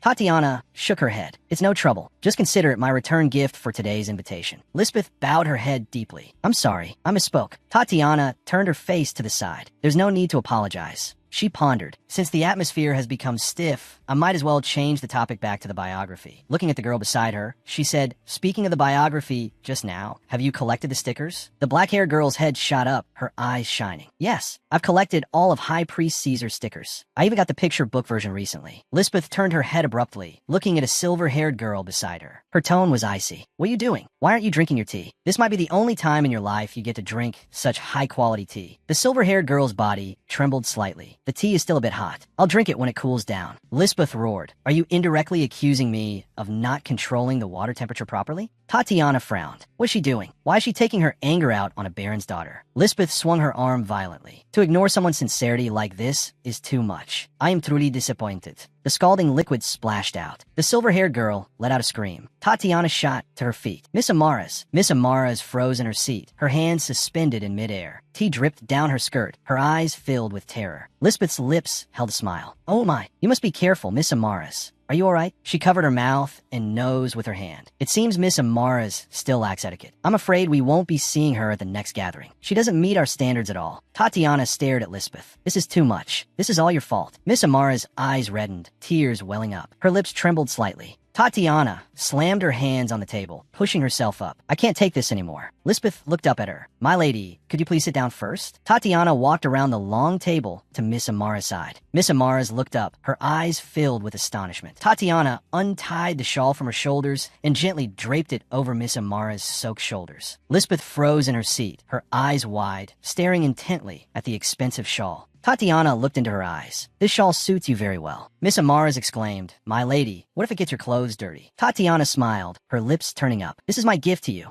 Miss Amara's was stunned. You mean, a gift for me? Tatiana smiled. Please don't feel burdened. It's not even a new piece of clothing. So, I'm planning to go outside for some fresh air. I've been sitting here for too long. My body feels a bit stiff. Usually, at such a tea party, the hostess decides the time for outdoor activities. But Lisbeth clearly had no such intention. She just wanted to keep everyone trapped indoors. If most people want to go out, Lisbeth won't be able to refuse. Tatiana raised her voice. I need someone to accompany me on my walk. Is that all right, Miss Amara's? Miss Amara's shot to her feet, agreeing repeatedly. Of course, Miss Tatiana. Tatiana turned to Lisbeth. Miss Lisbeth wouldn't object, would she? Lisbeth kept her head down, a shadow covering most of her face. She remained silent. Several noble girls came forward, their hands clasped at their chests. Miss Tatiana, can we go too? It's getting a bit stuffy in here. Tatiana turned her face to the side, a smile on her lips. Of course, I'd be delighted. Seeing Lisbeth's expression was truly refreshing. Tatiana clapped her hands. Then let's all go for a walk together. The young ladies all stood up, lifted their skirts, and walked quickly towards the door. Yes, let's go quickly. Sunlight shone on the garden pavilion. At this moment, another meeting was taking place in the courtyard. Siegfried looked directly at the former duke. I heard you have something to say to me. The former duke lowered his gaze. It's nothing important, really. Siegfried turned his head, avoiding the other's gaze. Then why did you specifically call me here? You know we're both busy. Couldn't you have just written a letter? The former duke clenched his jaw tightly, the muscles in his face twitching. He burst out with a roar. Why is it that every time I try to say something, you always have this attitude? Siegfried clenched his fist against the table. Father, you get angry no matter what I say. I was just being considerate of your busy schedule. Tatiana ran over from a distance, waving her arms and shouting, Dad. So you're here with the former duke. She greeted the former duke. Hello. Your Grace, the former Duke. The former Duke put down his teacup. Tatiana, isn't it tea party time right now? Tatiana said, I got bored from sitting for too long, so I brought the other ladies out for a walk. The noble girls behind them huddled together, cupping their cheeks and letting out squeals. The Duke himself is even more handsome than the rumors. Please look this way just once. Siegfried looked at Tatiana. It's cold outside. Where did your shawl go? Tatiana explained, Miss Lisbeth spilled tea on Miss Amara's dress, so I gave her my shawl as a gift. Siegfried nodded slightly. I see. Lisbeth, standing not far away, shuddered violently. She walked quickly towards Miss Amara's. I was too flustered to say it earlier. I will compensate you for your dress. Miss Amara's looked up, her eyes surprised. Thank you. Tatiana glanced sideways at Lisbeth. In front of Siegfried and the former Duke, she's quite good at apologizing. Siegfried reached out and stroked Tatiana's head. If you feel cold during your walk, come back immediately. I'll give you my coat. Tatiana squinted her eyes and smiled. Okay, Dad. Thank you. The former Duke watched this scene. Siegfried, when did he become so gentle? Tatiana waved goodbye and turned to run towards the girls in the distance. We're going to continue our walk now. Dad, don't get angry at the former Duke. Pinky promise, okay? Your Grace, the former Duke, please be nice to my dad. The former Duke spoke slowly. Siegfried, your daughter is truly lovely. A slight smile touched Siegfried's lips. It's not just because she's my daughter. She's indeed very lovely. The former Duke smiled. I can see that too. She's articulate and her manners are proper. I like her cleverness. Seeing her reminds me of you when you were little. You were a little tyke back then, always muttering about wanting to lift a real sword. Siegfried froze, his gaze fixed. This is the first time I've seen father with such an expression. He always had a stern face and looked very scary. Perhaps because we never had a chance to talk when I was young, I've always misunderstood what kind of person he is. He said he had something to tell me earlier. I'll ask him later. I don't want to ruin this moment. This is the first time I felt comfortable with my father. The former Duke closed his eyes, basking in the sunlight, his expression serene. The group of young ladies walked along the garden path. Did everyone see the Duke of Orleans just now? He's so handsome. Two young ladies sidled up to Tatiana. I'm so envious of you. You always get to see the Duke up close, right? Tatiana smiled. Lisbeth interrupted the conversation. Shouldn't we set a time for the next tea party? Tatiana looked annoyed. Do you have to be such a killjoy at a time like this? Lisbeth looked directly at Tatiana. According to tradition, it's the newcomer's turn to host the next tea party. So it's your turn, Miss Tatiana. I like to set it for 2 days from now. What do you think? The surrounding girls covered their mouths, their expressions shocked. Isn't 2 days from now too soon? Lisbeth rubbed her chin. I was thinking maybe the next tea party should be held outdoors. That would create a better atmosphere. Though places like a greenhouse or a garden feel too ordinary. If you feel it's too much of a burden, you can refuse. After all, you might not be used to this kind of gathering yet. Tatiana's eyes curved into a smile. It's fine. No problem at all. She took a step closer. The reason Miss Lisbeth is suggesting this is because today's tea party followed the formal style of the adults completely. She probably wants to try something more special, not as mediocre as usual. I will do my best. Please don't worry. Lisbeth's smile froze, a bead of cold sweat on her forehead. Tatiana looked relaxed. I will work hard not to disappoint everyone's expectations. The carriage stopped by the fountain. Siegfried held Tatiana's hand. How was it today? Tatiana looked up and replied, I had a lot of fun today. A voice came from behind. Are you leaving already? Tatiana heard the familiar voice and turned around abruptly. The former Duke walked over. If you wait until the sun sets to leave, the weather will get cold. Siegfried turned around. Yes, father. I'm preparing to leave now. Tatiana pondered. I didn't get to chat properly with the former Duke today. Leaving just like this. That is indeed a bit regrettable. She ran forward.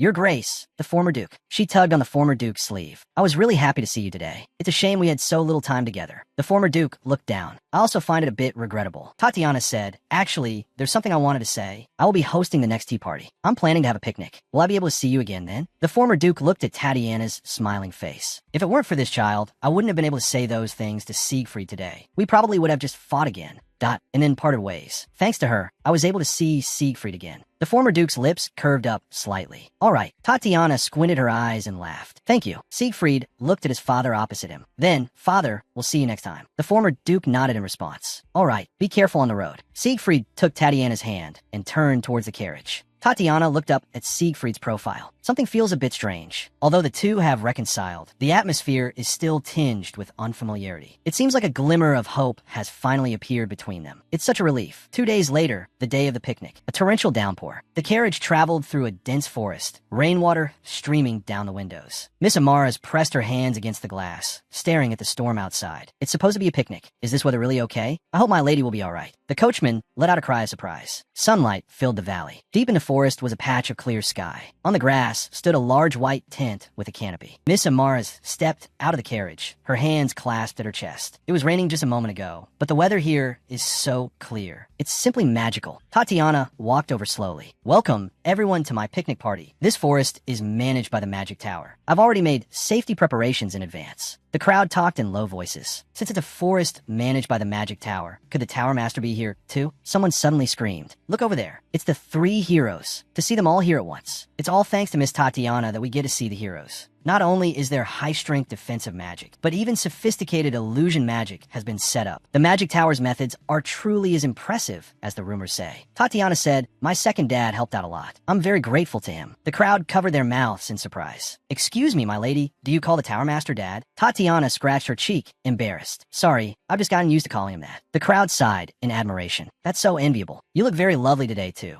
So, do you also call Lord Caesar Dad? Tatiana nodded, as if it were the most natural thing. Siegfried is my first dad, Caesar is my third dad. The noble girls looked at each other. They should have realized by now. Tatiana wasn't just formally adopted by the Duke. Kyrios and Caesar care for her just as much. A voice came. Why did you make me come to this godforsaken place? The crowd frowned, looking towards the source of the voice. Tatiana stared at Lisbeth's skirt. Why is she wearing a formal dress? Wasn't the dress code for today light hunting attire? 2 young ladies huddled together, whispering. That's indeed a bit rude. We were clearly notified to dress as if for a hunt. Tatiana nodded to the young lady beside her. Excuse me, I'm going to greet the former Duke. Tatiana jogged across the grass, her boots rustling against the leaves. Welcome, Your Grace, the former Duke. The former Duke stopped. Good morning. Tatiana looked up and asked, was your journey smooth? The former Duke nodded. Everything was fine. Thank you for the invitation. Siegfried walked up. You've arrived, father. The former Duke was silent for a moment before responding to his son's greeting. Yes. Siegfried. Lisbeth stepped forward, lifted her skirt, and curtsied. Hello, Your Grace, the Duke of Orleans. It's a pleasure to see you. Siegfried looked at her with a blank expression.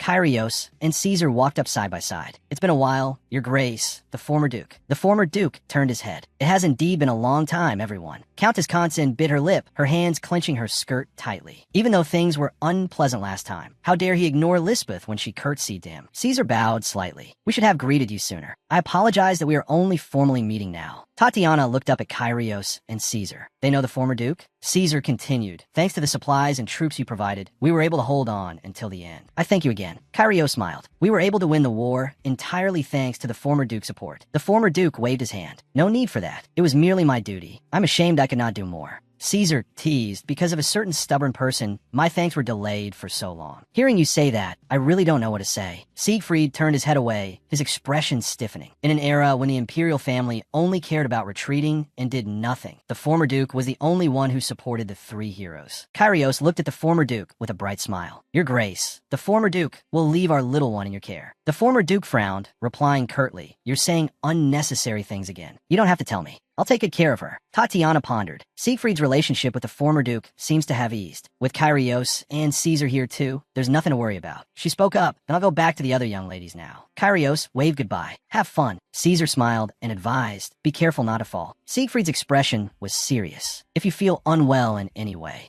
tell me immediately. The former Duke showed a gentle smile. Do your best at today's picnic. Tatiana nodded vigorously, responding loudly to the elders' expectations. Okay, she turned and ran off. Thank you, everyone. Tatiana stood in the middle of the lawn, opening her arms to call her companions. Everyone, since it's a rare outing, why don't we all play a game? The black-haired young lady tilted her head and asked what game. Tatiana clapped her hands. What I've prepared for today is a treasure hunt. The young ladies exclaimed in unison. Tatiana looked towards the distant bushes. I've hidden slips of paper with numbers on them all over the forest. We will give out prizes based on the numbers. The first prize is a sticker set of the 3 heroes, plus a limited edition stamp album. Only one person can win the grand prize. Good luck, everyone. The young ladies raised their fists and let out a cheer. Only the first place gets a prize? I must win. I'll definitely get it. Tatiana hunched her shoulders. This is even more intense than I expected. The butterflies will guide the way. The treasure hunt begins now. The young ladies scattered like a tide, rushing into the depths of the forest. Lisbeth bent down and picked up a stone. What on earth am I doing? Being played for a fool by that girl, Tatiana. She straightened up and scanned the busy crowd around her. Everyone looks like a fool. Is Tatiana playing queen? This outfit is so annoying. She pushed aside a branch blocking her way and let out a cry of surprise. What? Her dress was caught tightly on the branch. Lisbeth pulled hard. This is ridiculous. A rustling sound came from the bushes. Lisbeth stopped and looked back warily. What was that sound? Miss Amara's walked out from behind a tree. She called out softly, "Miss Lisbeth." Lisbeth shouted harshly, "What are you standing there looking at? Get over here and help me untangle this." Miss Amara's ran over, responding frantically, "Okay." Lisbeth urged her repeatedly, "Hurry up." Miss Amara's knelt down, her fingers trembling as she touched the branch. "Please wait a moment." The sound of tearing fabric was heard. A tear was ripped in the skirt. Lisbeth let out a scream. Miss Amara's fell to the ground, staring in horror at the torn dress. Lisbeth pointed at the dress and roared, "Do you have any idea how expensive this dress is?" Miss Amara's lowered her head and explained, "I was just trying to help." Lisbeth took a step closer. "Are you talking back to me now? How do you plan to take responsibility?" Miss Amara's eyes welled up with tears, her voice trembling. "I'm sorry. No matter what, I'll find a way to compensate you." The corners of Lisbeth's mouth turned up in a cold smirk. "You just said no matter what." She covered her mouth. Her eyes were cold. "Then just do as I say." Tatiana lay on the bench and let out a long sigh. "I'm so bored. As the organizer, I know all the treasure locations, so I can't participate in the game. I can only stay here and be in charge of exchanging prizes. I wonder what Lascius is doing. I haven't seen his face in so long. I've been so busy with my own affairs lately, and Lascius has also been too busy with training and assignments. We haven't had a chance to meet at all." She suddenly stood up and shook her fist. "What on earth are the dads up to?" A voice came from the side. "And what about the master?" Tatiana tilted her head in confusion. That voice was his. She called out in surprise, "Lascius." Lascius smiled. "Long time no see, little brother." Tatiana ran up to him. "What are you doing here? Didn't you have a lot of assignments?" Lascius gazed into her eyes. "I finished them all just to see you." Tatiana frowned. "You should have rested more. You don't look like you've slept well at all." Lascius replied softly, "It's okay. I just wanted to see you. Your outfit today really suits you." Tatiana's cheeks instantly turned red. "Really? You always say I look good in everything." Lascius let out a light laugh. "Did I say that?" He narrowed his eyes. "I never lied to you, little brother. This outfit is truly beautiful. It suits you very well." Tatiana lowered her head, avoiding his gaze. No wonder all the girls in the original story flocked around Lascius. "I finally understand why now." Lascius pointed into the distance. "Little brother, who is that young lady?" Tatiana followed his gaze and blinked in confusion. "Who are you talking about?" Lascius stared at the figure. "She's been lingering near the personal luggage storage boxes over there for a long time." Could this be it? Tatiana's expression grew serious. "I think it's just as you predicted." The young ladies returned to the lawn one by one, showing each other the notes in their hands. "Miss, what treasure did you find?" "I got 4th place." "What about you?" "I only got a participation prize." "Who do you think will be number 1? Lisbeth suddenly let out a piercing scream.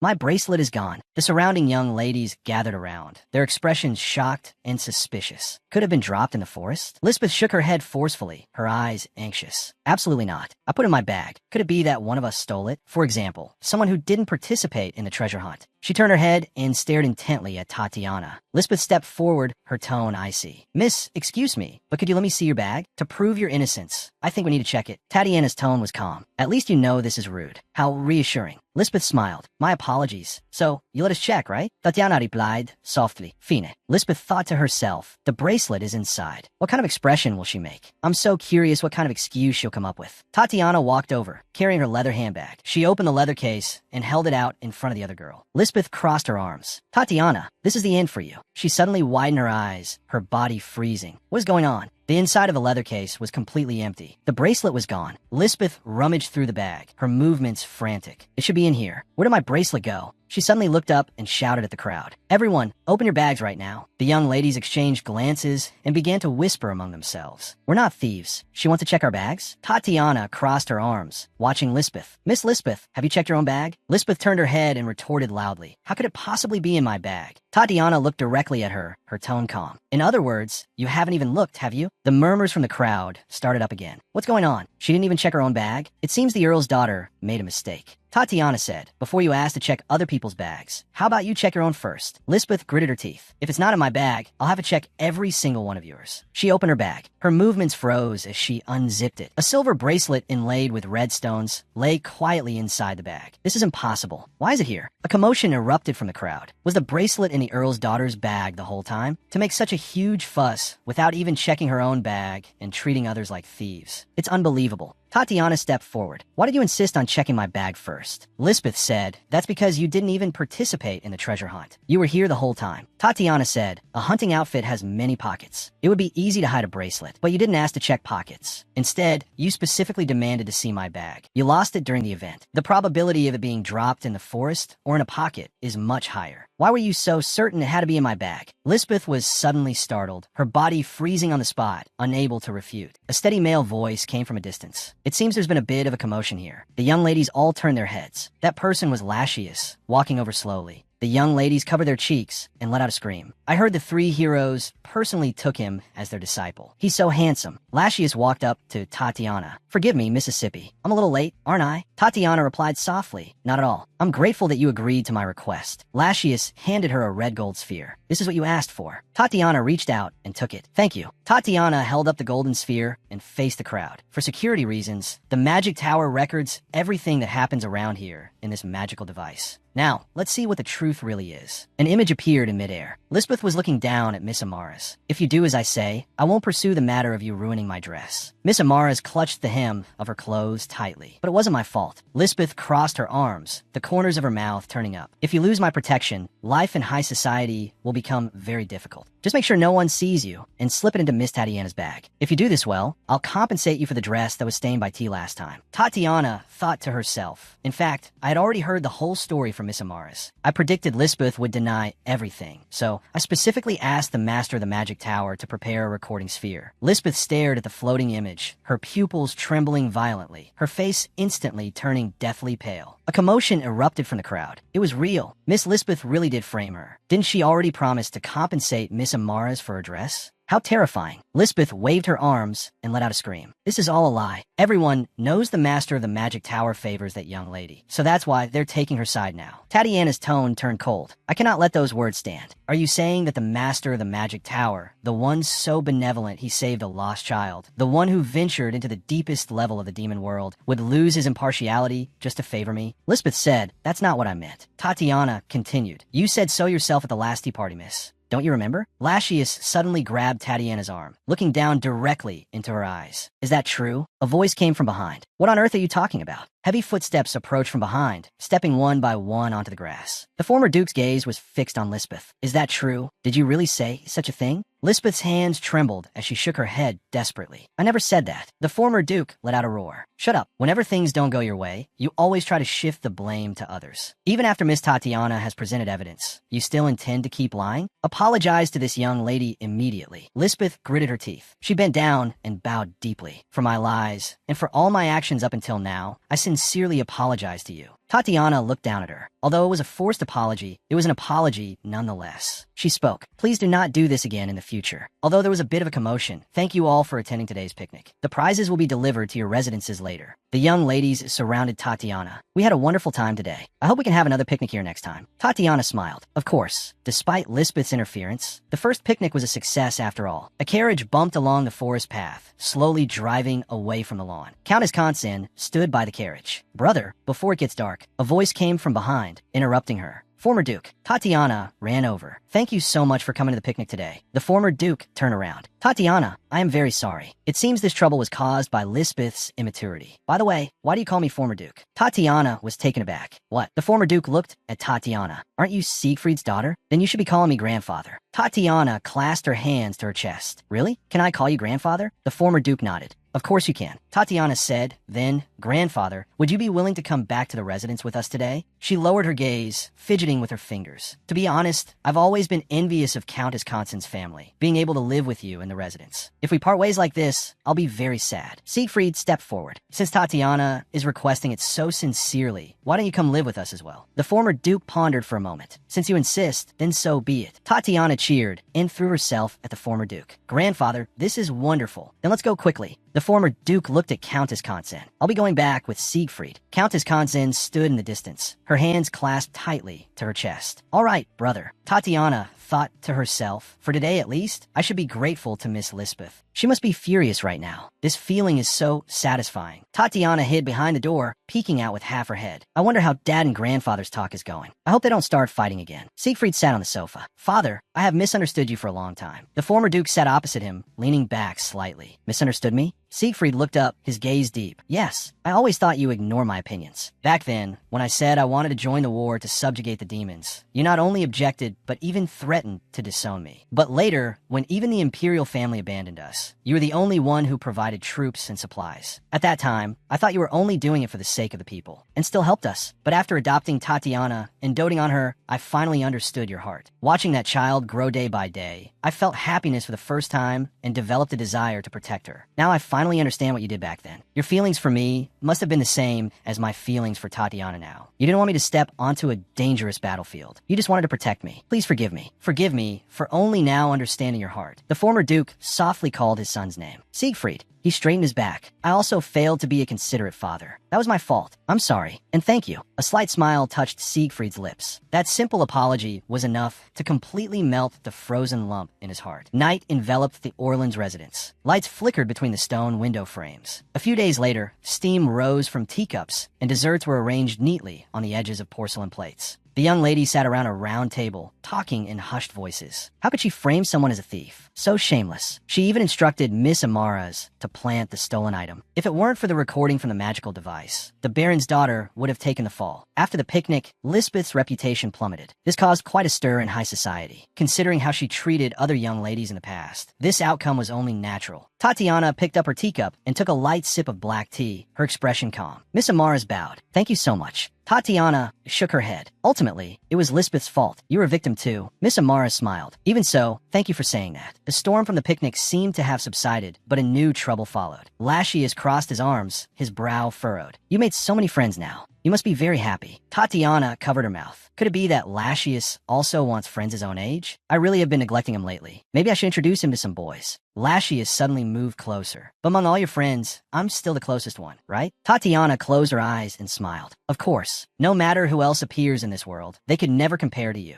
Lascius's cheeks flushed. Thank you for saying that. Tatiana tilted her head. What's there to thank me for? I'm just telling the truth. Lascius looked down, fidgeting with his fingers, looking flustered. So, little brother, shall we go for a walk together later? Tatiana suddenly clapped her hands. All right, do you know where the dads are? Lascius stopped fidgeting. I think they're with the former Duke. I saw them go into the reception room together just now. Tatiana's smile faded. Did something happen with the dads and grandfather? Lascius looked hesitant. Yes, their expressions seemed very grim. Tatiana pushed Lascius's back. You go wash up and rest first. Lascius turned back. What about you? Tatiana waved her right hand. I'm gonna find Dad and Grandfather. The study door was tightly closed. The former Duke sat in the main seat, looking around at everyone present. I have gathered you all because there is something that must be said. It seems the demons have already infiltrated the duchy. Kyrios's eyes widened. Demons, you say? The former Duke said, I haven't directly discovered an intruder, but in my daily life, I've felt faint remnants of demonic energy. The truly strange thing is whenever I try to track that energy, it vanishes without a trace. Caesar tilted his head. Have you asked for the temple's opinion? The former Duke leaned back in his chair. Of course, but they said the presence is too weak to confirm if it truly exists. Although the temple says the presence is faint, my intuition tells me that it is definitely demonic energy. Kyrios turned his head. If the Duke of Orleans, famed for his martial prowess, is so certain, then it must be demonic energy. The demon's movements are indeed suspicious. After all, it's been a full 6 years since we defeated the 5 demon kings. Caesar continued. Although we destroyed their main forces back then, sporadic attacks should have been occurring. The current silence is abnormal. Siegfried pressed his forehead. The long period of peace has made everyone let down their guard, forgetting the threat posed by the demons. The former Duke said, I will continue to investigate the situation within the duchy more deeply, but the other party's methods of clearing their tracks are extremely meticulous. It won't be easy to uncover their true identity. A crisp shattering sound suddenly rang out. Tatiana was standing outside the door. Several people stood up at once. Tatiana, are you all right? Are you hurt? Tatiana clutched her collar tightly, her fingertips trembling. Such secretive methods. This technique of erasing all traces. Only that family can do it. The Bartoloa clan. They have never given up their search for the demons lurking in the shadows. Tatiana screamed internally. They don't seem to have discovered my identity yet. I must pretend to know nothing about demons. It's okay. I'm not hurt at all.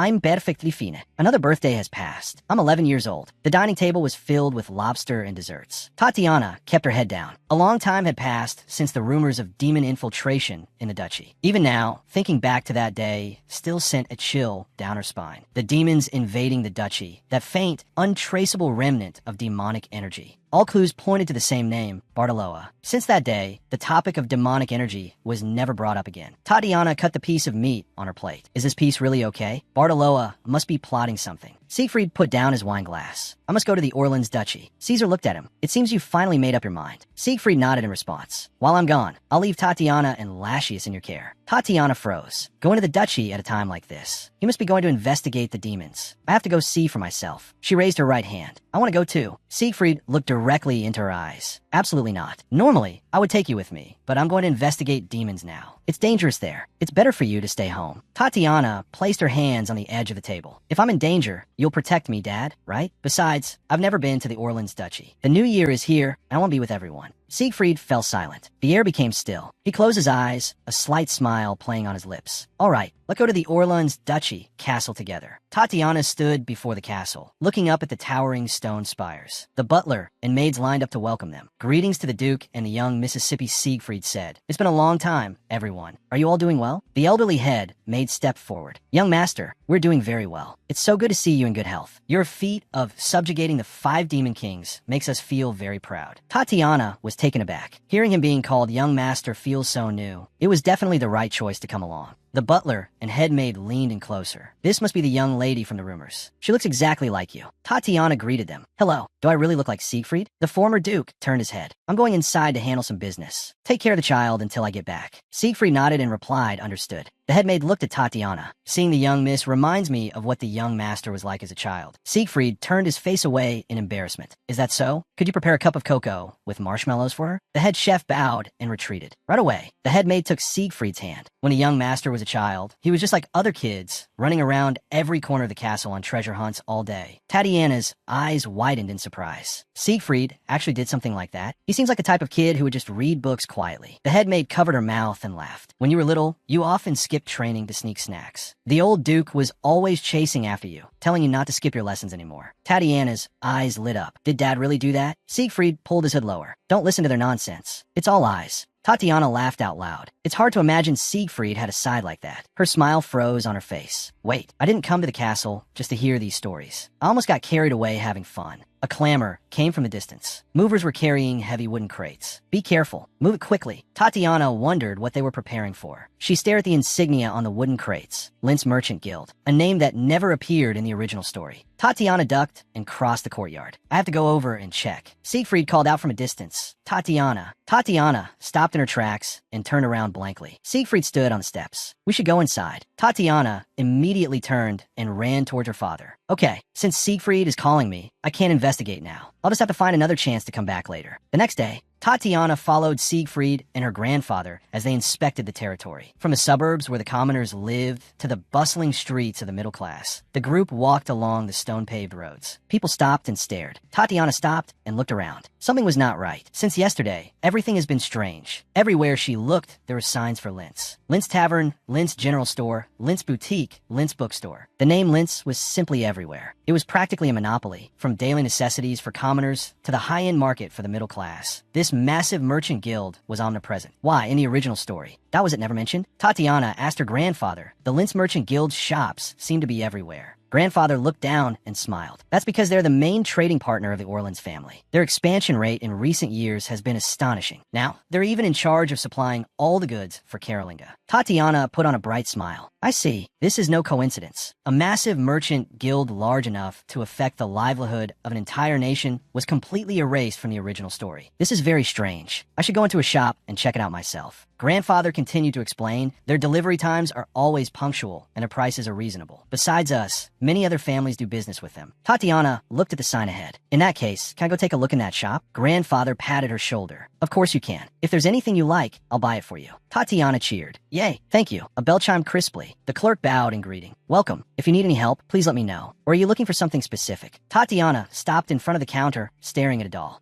She picked up a yellow puppy doll, staring at its black bean-like eyes. This thing really looks like Lascius. The former Duke leaned in closer. Do you like that doll? Tatiana quickly pulled her hand back, her shoulders trembling slightly. I was just looking. We have plenty of dolls at home anyway. The former Duke's eyes drooped, his expression instantly dimming. Is that so? Tatiana walked into a dessert shop. Nothing seemed suspicious here either. Was I only suspicious because they expanded too quickly in the Orleans territory? Or is it because the three heroes all survived that the original plot changed? The clerk stood by the door, bowing as the group left. Please come again. The heavy wooden door slowly closed with a dull thud. The smile on the clerk's face instantly vanished, his eyes hidden in shadow. After inspecting the territory until late at night, the group finally returned to the ducal castle. The butler walked quickly to the former duke and reported in a low voice about a message from the president of the Lynch Merchant Guild. The former duke stopped in his tracks. The guild president? The butler bowed. Yes, he wishes to pay his respects to the head of the family and visit you personally. The former duke made his decision with a calm expression, then set the time for after lunch tomorrow. Tatiana's eyes widened. What kind of person could the president of the Lynch Merchant Guild be? The next day, carriage wheels turned, stopping in front of the magnificent castle gate. Thomas Lynch placed a hand on his chest and greeted the two dukes before him. The former duke and the hero of humanity, the duke. It is an honor to meet you all like this. It is an honor. Tatiana watched the man. The man in charge of the Lynch Merchant Guild had finally appeared. I thought he would be a more charming young nobleman. Is it because the original plot has changed? Thomas turned to look at Tatiana. This must be the young lady from the rumors. Tatiana bowed. Hello, I am Tatiana von Orleans. Thomas said, I've heard that you both dote on the young miss very much. Siegfried straightened his back, a slight smile on his lips. My daughter is indeed very cute. Tatiana covered her cheeks. I can never get used to this kind of praise, no matter how many times I hear it. Thomas let out a laugh. Just looking at a young miss brightens one's mood. If I may, please allow me to give a young miss a gift. He took out a round box from behind him and presented it to Tatiana. Siegfried mused. A gift? He took the round box and smiled at Thomas. Thank you very much. The lid of the box opened. Tatiana looked down inside the round box. This is... Thomas spread his hands. I heard you were looking at this doll in the shop yesterday. It's the guild's most popular model right now. The young miss truly has a good eye.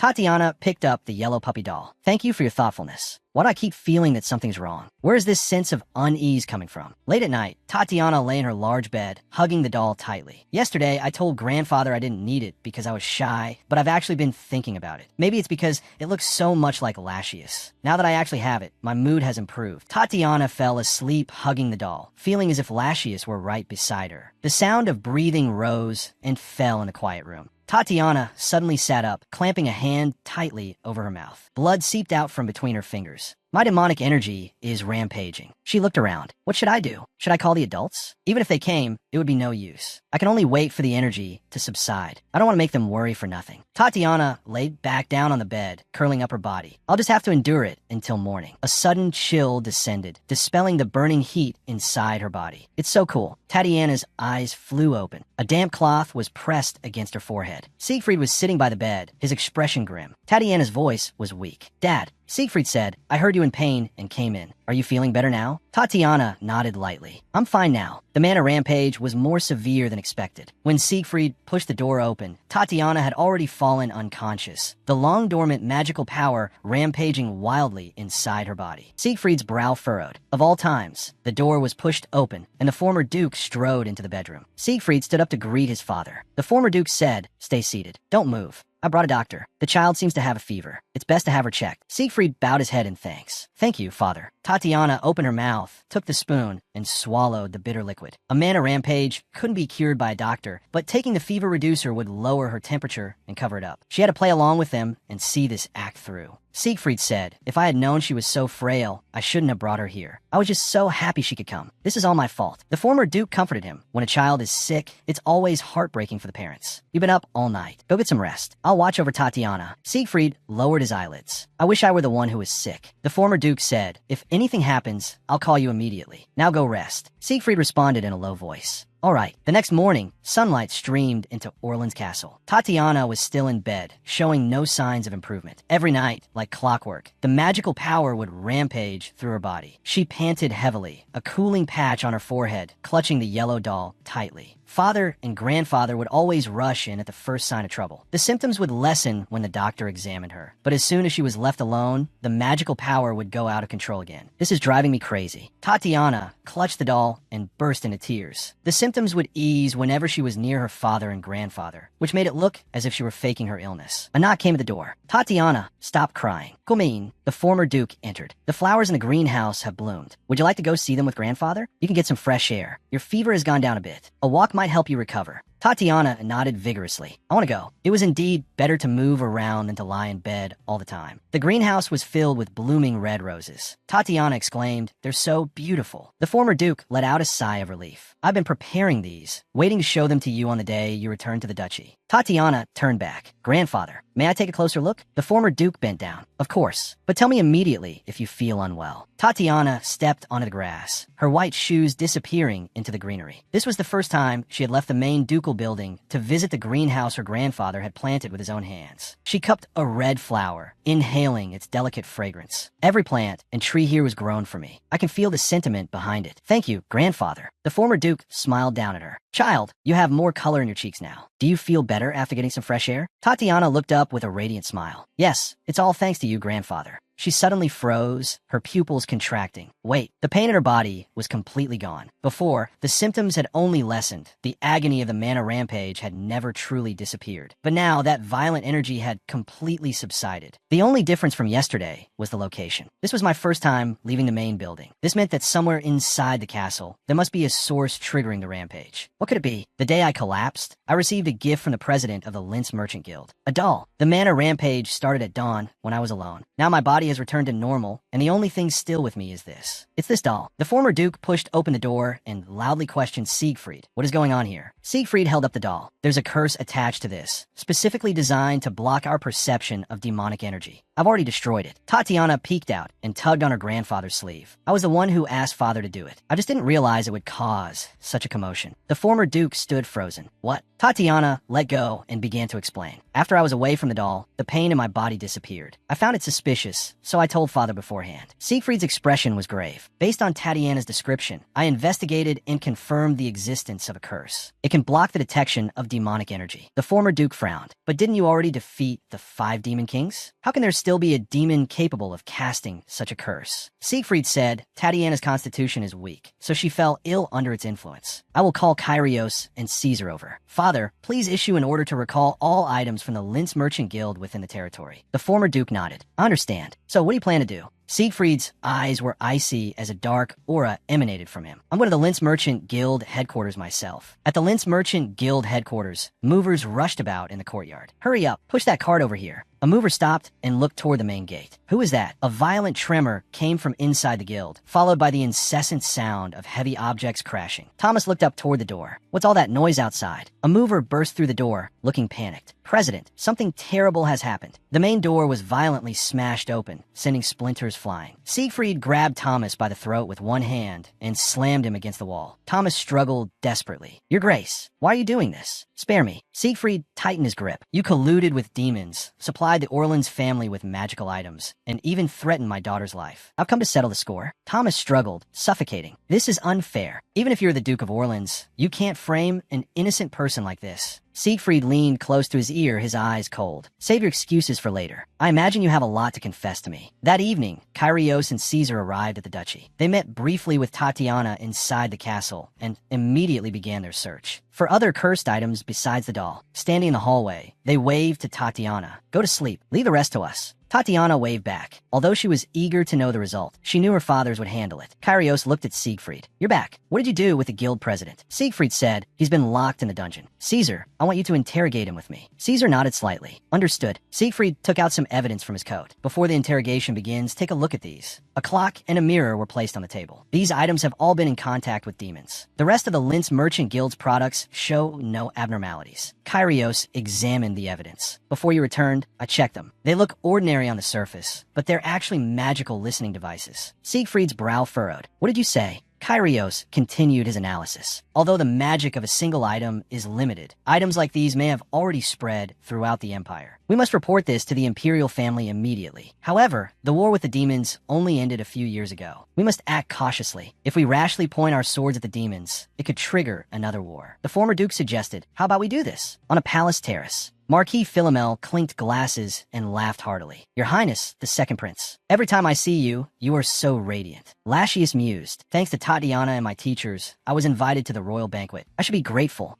After Tatiana went to the duchy, I haven't received a single letter. I hope she's all right. A servant burst through the banquet hall doors, his expression terrified. Your Majesty, there is urgent intelligence. The Empress glared at the intruder. This is a private family dinner with His Majesty. How dare you be so rude? The servant fell to his knees. Traces of demons have been discovered in the Orleans Duchy. The members of the royal family at the table turned pale. Lachius's pupils contracted, his breathing becoming rapid. Tatiana and her teachers. One person knelt on one knee. Head of the house. The head of the Bartolova family stood by the window, leaning on his cane. I know very well how meticulous that fellow Siegfried is. He has surely dealt with it himself already. A subordinate stepped forward. Just as you said, they're going to convene a grand council. The head of the Bartolova family snorted coldly. Although starting another war will be difficult, it seems they don't intend to idly watch the demons run rampant. Even so, they are too soft. As the sole transcendent on this continent, to think he'd waste his emotions on pests. I put quite a bit of effort into making this magical item. Tatiana's voice was heard. Father, I have something to tell you. When I left the doll behind and walked out of the castle, that dark energy disappeared. The items from the Linz Merchant Guild are very suspicious. The head of the Bartolova family stroked his chin, his eyes filled with contempt. I didn't expect that incompetent demon king to cause me trouble after the war. This time, it won't be those incompetent pests. Perhaps I should bring someone who will at least struggle when stepped on. Until we meet again, please do take care of yourself. Tatiana lay on a soft pillow, her eyes tightly closed, fast asleep.